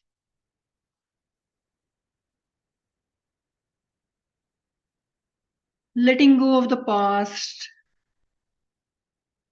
and opening your heart to a bright future, each moment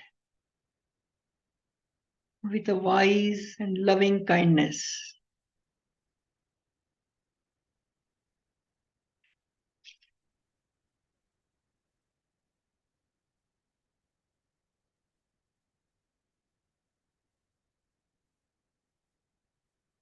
May we all be filled with loving kindness.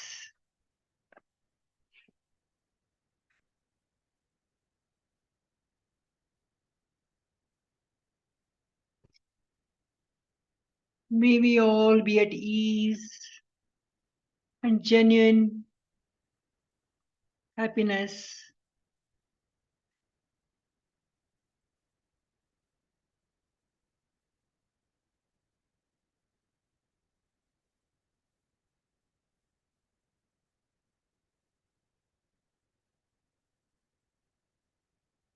May I seek genuine forgiveness.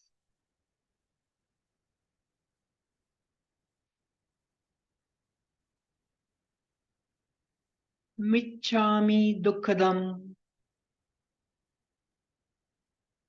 Michami dukkadam.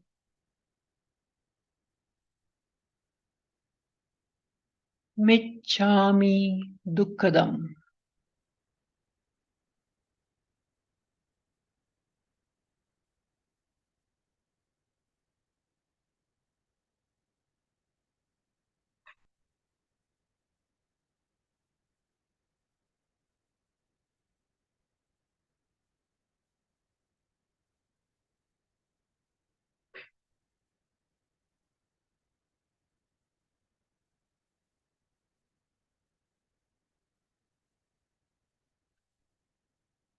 Now let us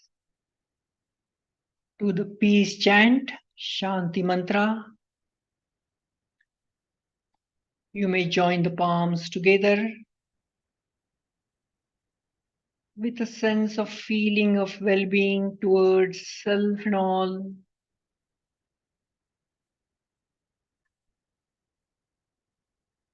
Inhale.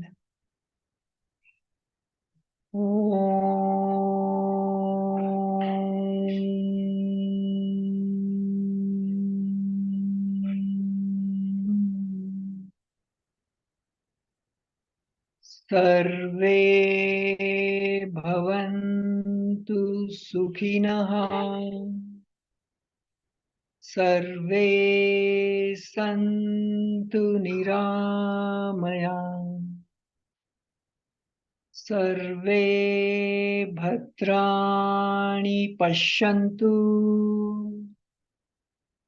मा कश्चित् दुःखभाग् भवेत्। ॐ शान्ति शान्ति शान्तिः।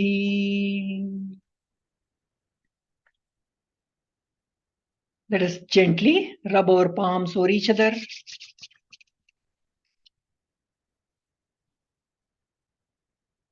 And keep your palms over your eyes.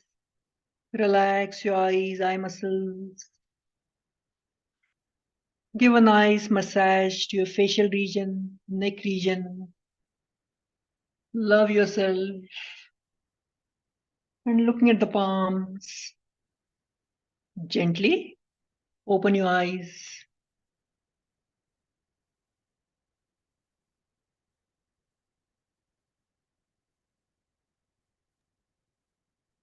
Thank you. Thank you, all of you.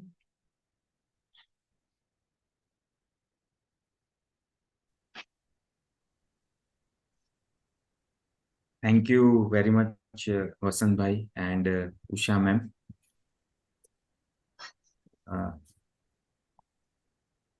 What shall we do? Shall we end the session or?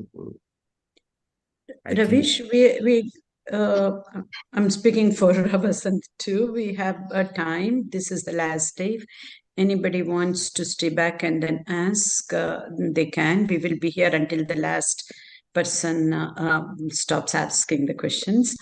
And if anybody wants to leave, that is fine too. Is that okay, Vasant? Yes, that's perfect. This being the last session, feel free to send any of your comments in the chat box, or specific questions can take a priority. They can ask, unmute yourself and ask questions. Yes, thank you very much. So we'll take questions from the participants. I request participants to use the option of the raise hand option. We start with Bharti Ben. Bharti Ben, kindly unmute yourself. Yeah. Namaste. Namaste. Actually, there are many questions. So all these cannot be really answered in such a short time. If we can write down and send it to you, will it be all right?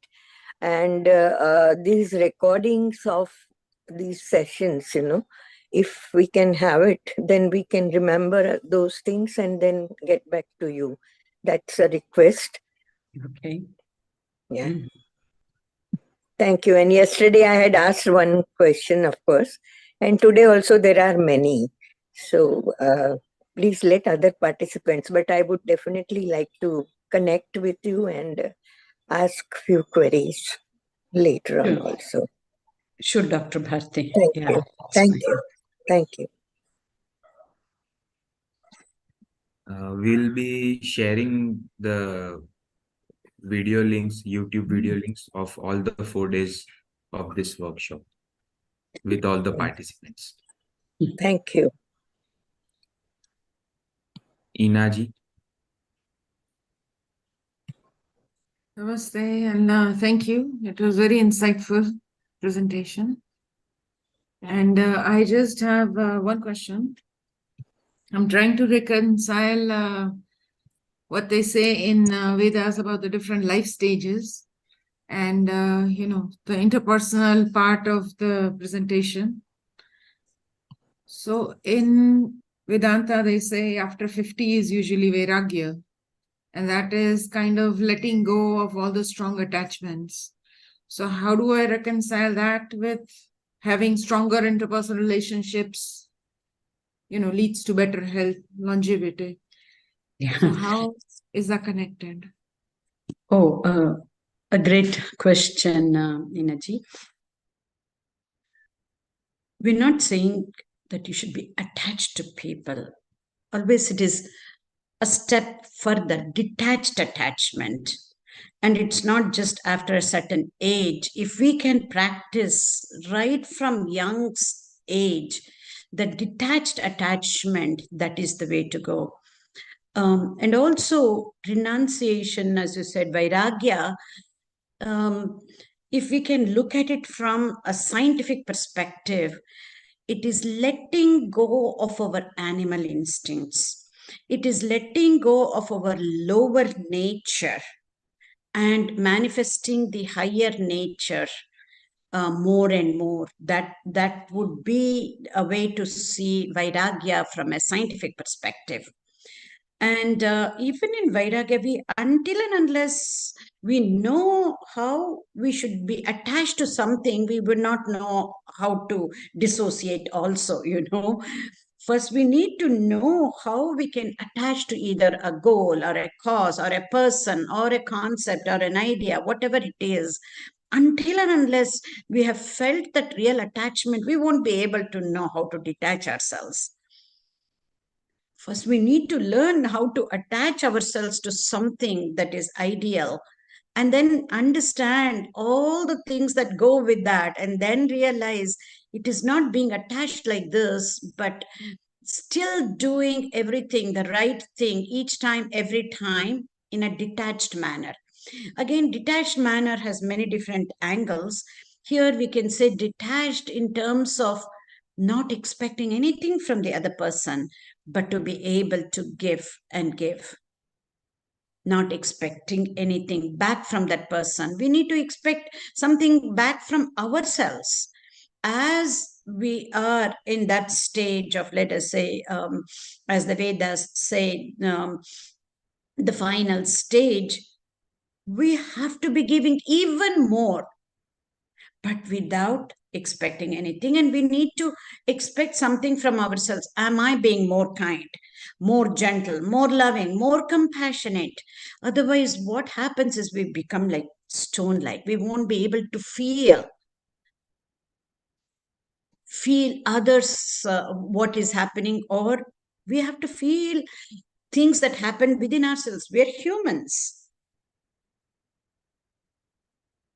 We have to be more loving, more kind, and more compassionate. The true test of vairagya is no matter what, no matter how the other person treats, we will not be hurt. We will understand that person to such an extent that we won't get hurt. That's a beautiful stage to be in. And of course, it may not happen right away. We're humans. It will hurt right away. But remember that yardstick I said, I think on the second day, fit. The time to recover will be so quick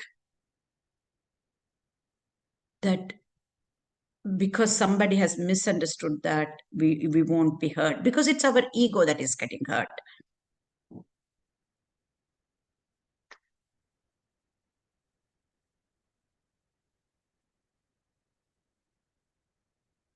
It's the detached attachment. Thank you. Thanks for that question. Do you want to add anything, Vasant? No, I think that's fine. It's a process. It's a journey, and Yeah, that's true. practice, consistency is the only way to be there. Yes, practice. Abhyasa, abhyasa, abhyasa, as Krishna says in the Gita. Darshanji. Hi, hello, Doctor. I'm back with a few set of questions. I'll bundle them in one. I've just noted it down whilst all this was happening. So, is justice? I know you mentioned that forgiveness is not justice, My question is justice forgiveness? How does our systemic justice system ensure forgiveness? Is it not actually systemic revenge? So, whilst I understand that the meditative process of forgiveness that Vasant just showed us, it is a tool that can be used, is it practically possible at a systemic level? If not, are we singularly following this process and walking to the grave? For example, is capital punishment or imprisonment for life actually revenge or forgiveness? Oh, beautiful, beautiful, and a very deep thought process, Darshan.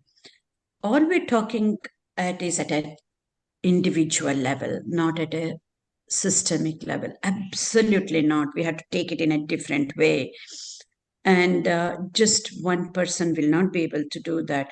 And just like what happened in South Africa, they had a reconciliation committee, and they worked for years together to get rid of the apartheid, right? So it's not that simple and straightforward to talk at the systemic level.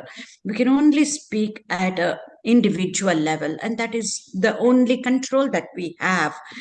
But it is not useless, and I truly believe what Gandhi says: you be the change that you want to see in the world. And whenever, whichever way it has to happen at a systemic level, it it is happening, but we don't see the results right away. Whenever there is atrocity, right away, there are going to be people like us at a different level who will be working towards that. But always it takes more time to see the results, you know. Sometimes it is too late also, as we have seen in the past but we have to have hope and then continue. And we need to continue with full of hope and positivity, and not in a negative frame of mind. And as you rightly said, capital punishment, is it forgiveness or is it punishment? It depends on which angle that you take. And I don't know how that can be forgiveness. Certain laws are set, and it depends on who is interpreting the law. It goes in a different way. When it is not in our control, it becomes like just an intellectual question and answer, or just like philosophical question, which it for me, it is kind of useless having discussion where we do not have control.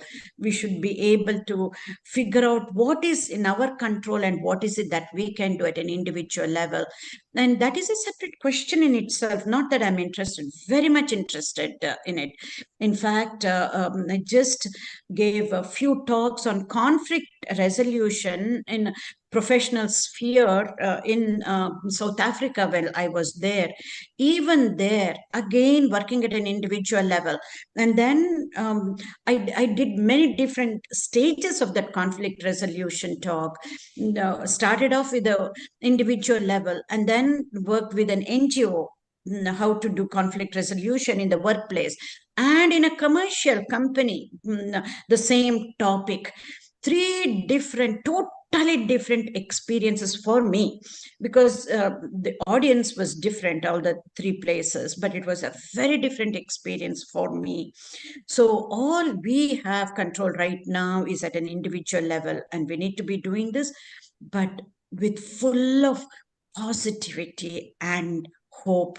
Because, as I said, even we keep forgetting our innate goodness that is within us, right? And that is what we need to keep reminding ourselves of.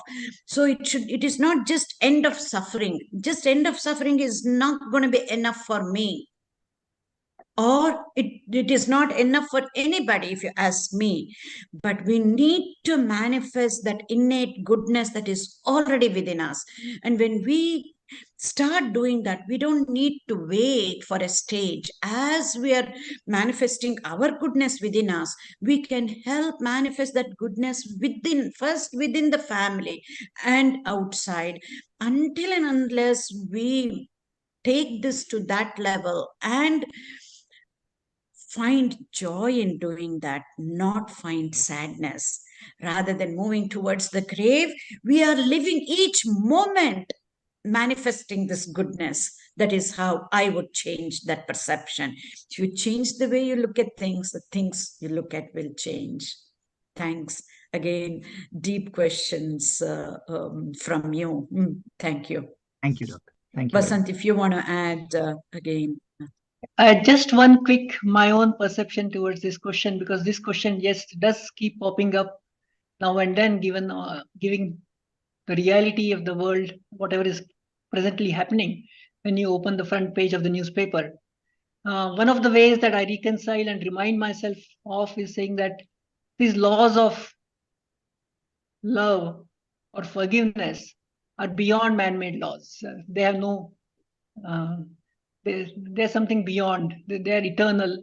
They're always existing, and very difficult to bind them in words and convert them into statutory laws. Yes, the laws are needed, definitely, so that we can live better in the current situation. And the laws also need to be constantly revised based upon the current era, based upon the situation. But there will be always limitations with these man-made laws. Thank you, Vasant. Beautifully said, Vasant. Yes, these are eternal, innate laws, you know. Yes, beautifully expressed. Thank you.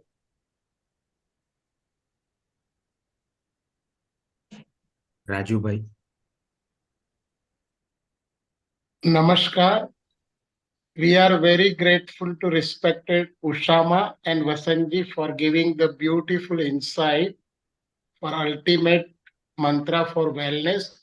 And today, really, it is a great thing to learn that forgiveness is a process. And that is really touching to the heart, because you have poured heart and soul for all of us. So we are again grateful. I have experience in my life, because I have passed through many challenges as a walker. I was caught by Chambal dacoits and I was taken to a threat to the death. But what I understood by forgiving at the very early age of my life, I'll just summary in one of my little thoughts what I expressed.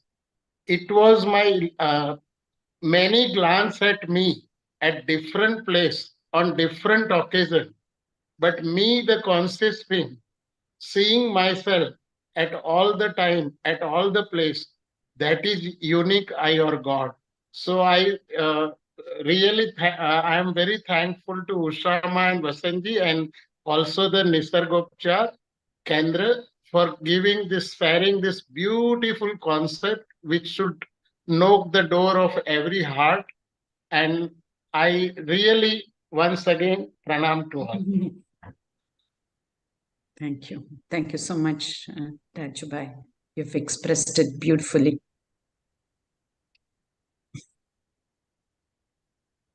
Sushma ji.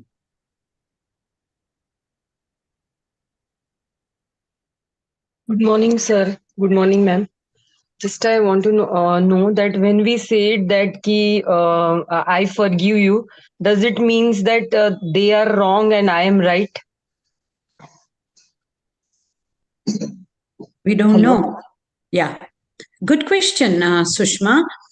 We don't know. We don't know the reality. Only the person who is trying to forgive would know. And even that reality might be different.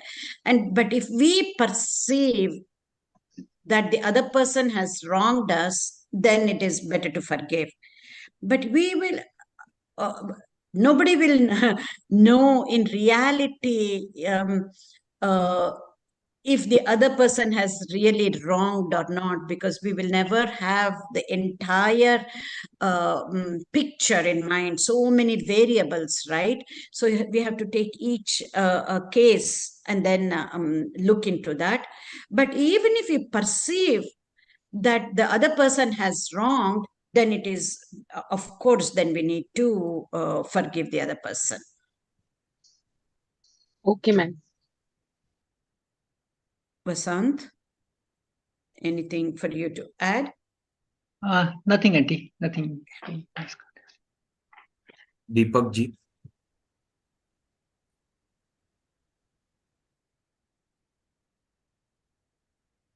Yeah, I'd like to understand in a better way how I can correlate letting go, accepting uncontrollables, and the process of forgiveness. Is this first two are part of the process, or it is different than forgiveness process?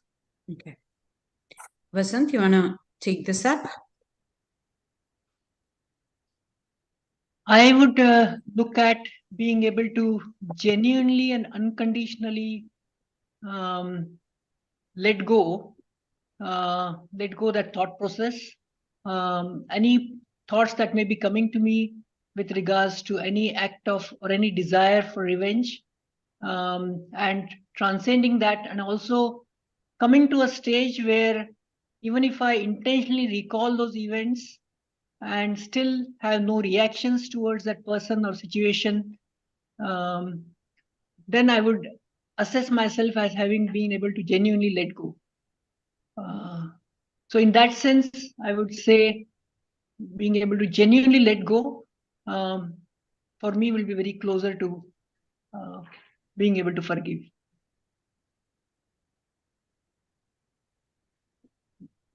Yeah, that's all I wanted to I can think of. Yeah. Sometimes some of the wrongdoings by others might be very trivial or minor, but still it might affect us. So first we can just try to let go. Okay, not to keep thinking about it or feeling about it again and again in a repetitive way. So the first and foremost, we usually do this, which is try to let go. But some of the memories, some of the incidences keep coming back again and again and again.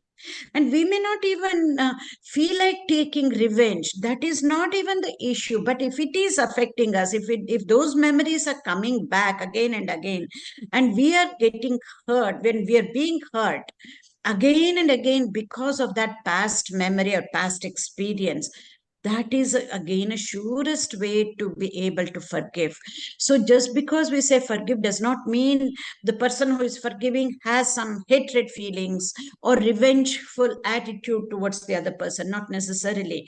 But those past memories is affecting our way of life and how we are living, then it's a easy way is to be able to forgive. Because see, when we forgive, we cannot change the past, but our future will be better. And whether or not the other person deserves forgiveness is not the issue, because we deserve peace and we deserve to love others in the most genuine manner and love ourselves too in a most genuine manner. So for that reason, we need to forgive. Otherwise, it is like we become prisoner in our own mind. But when you forgive, it is like you set that prisoner free, and then you discover that the prisoner was you. And in a different way, when we look at it, forgiveness is a gift that we give to ourselves.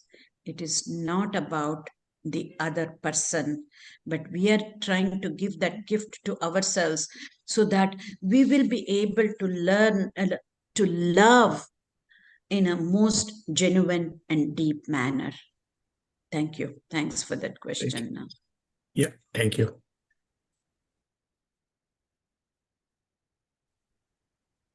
Anyone would like to ask any question?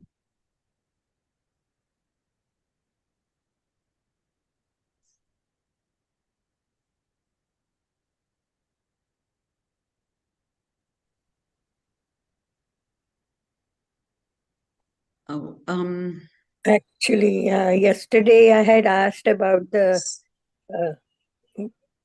past experiences, and you had told that remind me. Can you remind me about that question again, Dr. Bharti? Yeah, actually, what I thought, I just said was that the past experiences, it gives us so many impressions, and again, if those things comes back and all, how to overcome this, because then you are just stuck at that point and Yeah. you can't progress further. Okay. So even without this forgiveness, there is a talk that I have given about change your memories, change your past for mindful living. This I gave actually at Vadodara, Gujarat. Is it beginning of this year or end of last year at Ramakrishna Ashram? They have this video link on their website. Now, if you can go through that, you will get the idea, because we have gone through that in a very systematic manner, even to understand what memories are, because you're talking about past experiences which are nothing but memories. We don't even know what memories are. So we have even defined memories in that, and then said how to come out of that so that we can actually change the past by changing our memories, so that we can live mindfully in the present. And there are again couple of talks in this with the same title, that's also on Yogakshema YouTube channel, which is change your memories, change your past, and change your life. So little bit different between the two. You can get the link there. Vasant has already posted that link. So the one given in Gujarat is change your memories, change your past, and then change your for mindful living, something like that. So I think that will definitely help you. If this today's session hasn't answered, then you go back to that, Dr. Bhatt. Yeah. Thank you so much. And another thing is that you had said about today for knowledge and bhakti, karma, all those things. These are the pathways to go ahead for salvation or whatever. Now, whichever way one is comfortable, if one applies to that path, it becomes easier, I suppose. And Absolutely. you said about But the thing is, we do not know we are doing all the three all that time. We don't realize Right. that we are trying to separate different paths, But for intellectual understanding, we have to have like separate paths. But all the three are intertwined. But the foundation actually is the bhakti. And the jnana and the karma are the two separate paths. Foundation has to be the bhakti, or the love that is innate within all of us. Yes, correct. And these aspects of the life, physically, whether they have proved it or scientifically, how it relates, Yes, because during medicine, if we can understand these things, it becomes very useful to us. Absolutely. So, thank you very much. Sure. It has been really great. Thank you. Thank you, Vasant Bhai, Ravish Bhai, everyone. Milind Bhai. Good morning and namaste. Madam, I just want to know whether this Yogakshema or this organization conduct any such program, 4 days or weekly program, so that we can share it to some other colleagues or our friends so that they can get benefit. Vasant? Sorry, I couldn't hear you, Milind Bhai. What kind of programs you are referring to? Yes. Yes, I want to know if Yogakshema organization, does they do such a program, 4 days or weekly program for regularly, so that we can share it with others, our friends, and they can also get benefited. So, any such regular program conducted by the Yogakshema organizations, or how to contact them? Yes, they are conducted. What you can do is you can share me your number. I will put it in the Yogakshema database, and whenever any program is announced, our coordinator will include you in that. Okay, I will get your number from Ravish Bhai and then I will share you. And Sure. Thank you very much, Vasaji and Ushaji. It's actually last time I spoke in Hindi, I didn't know. Your each and every word is a prasad for us, and your each and every sentence is a Brahma Vakya for us, and it has benefited to all participants. Thank you very much. We cannot thank in the words, but still we express our words. Thank you. Thank you. Varsha ji.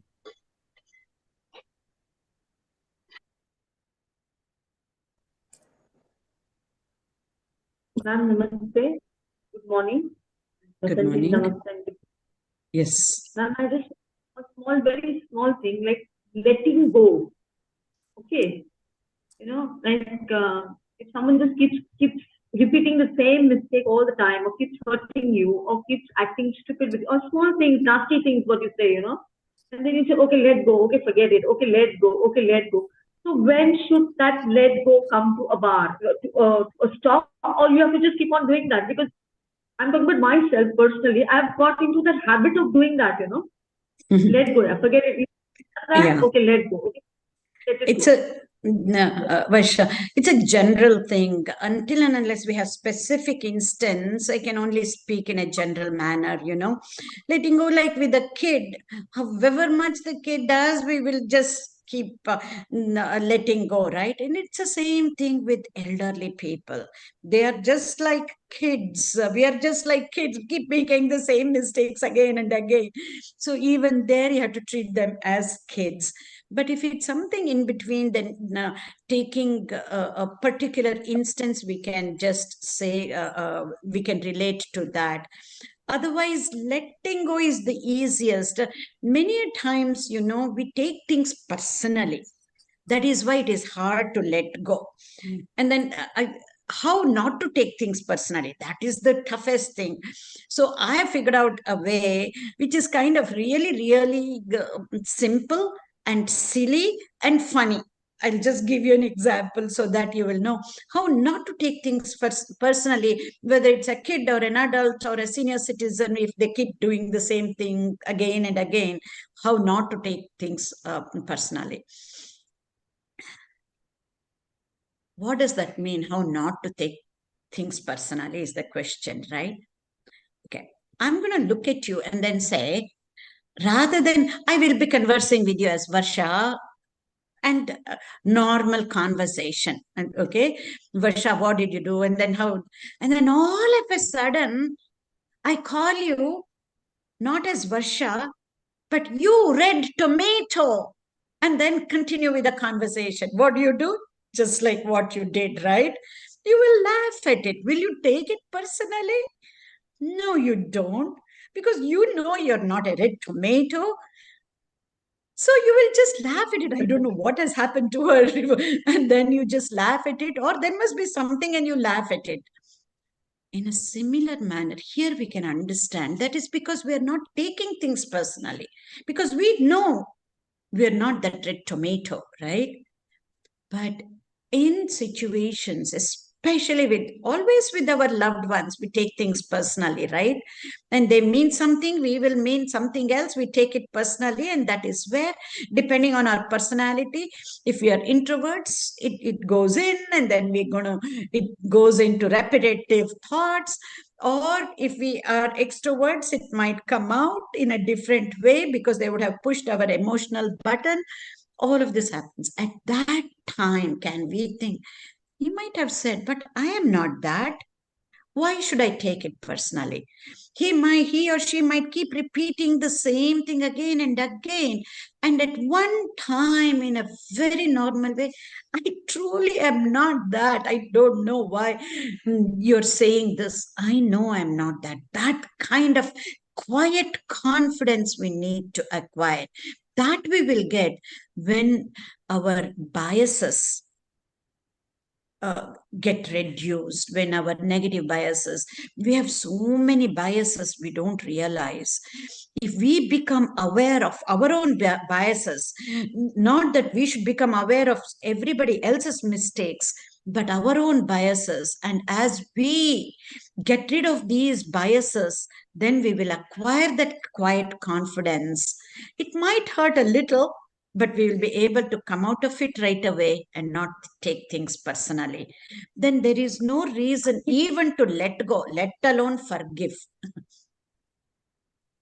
I'll give you a small instance of myself. Your voice is breaking, 2 years Varsha. back. Your voice is breaking. If you can focus, and yeah, go ahead.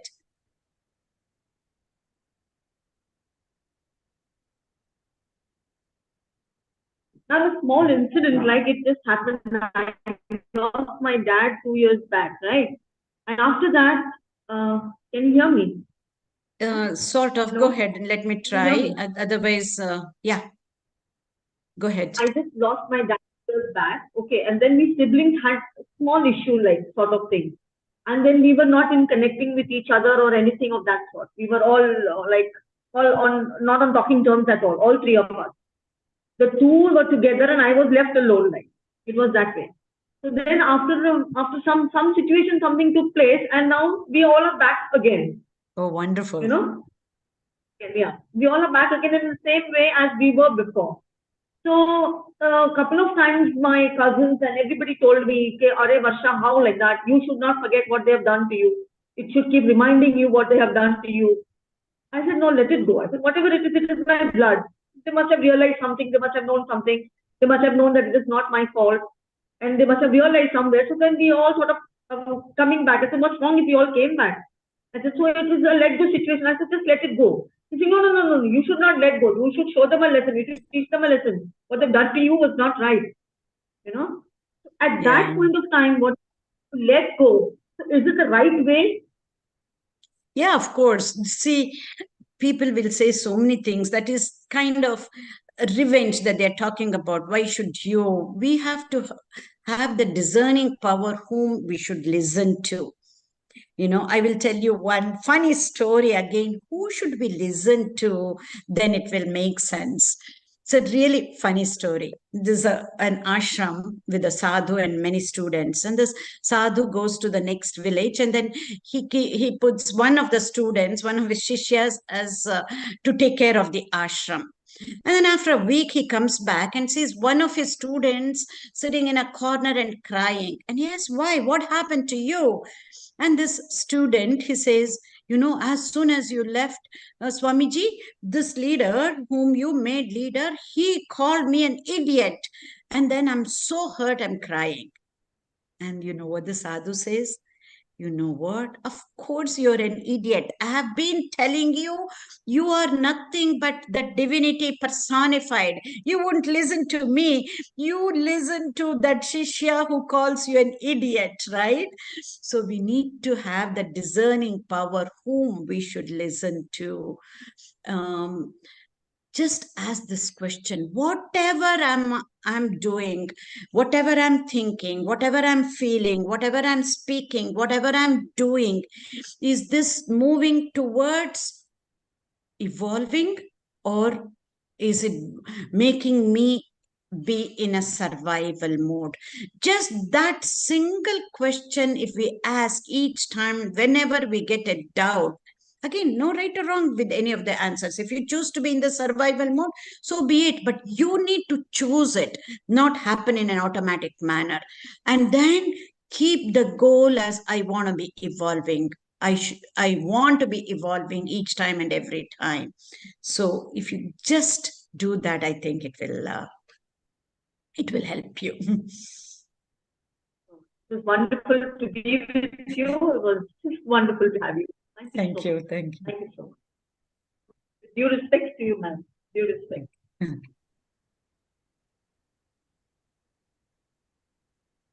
Anything you want to add, Vasant?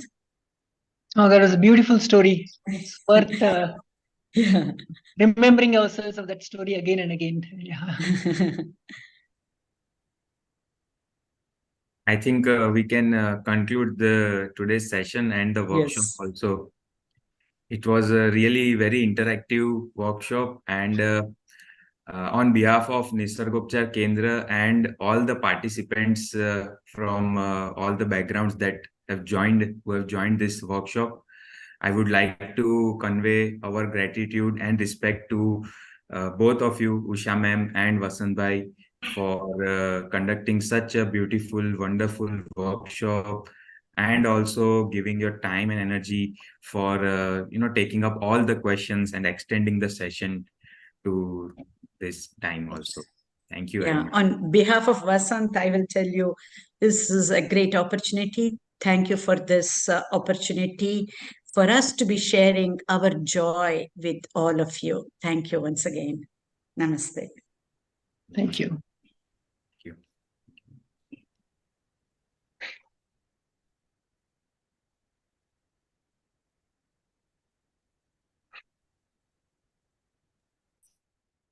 Ravishji, thank you so much, and Bharat sir also thank you so much.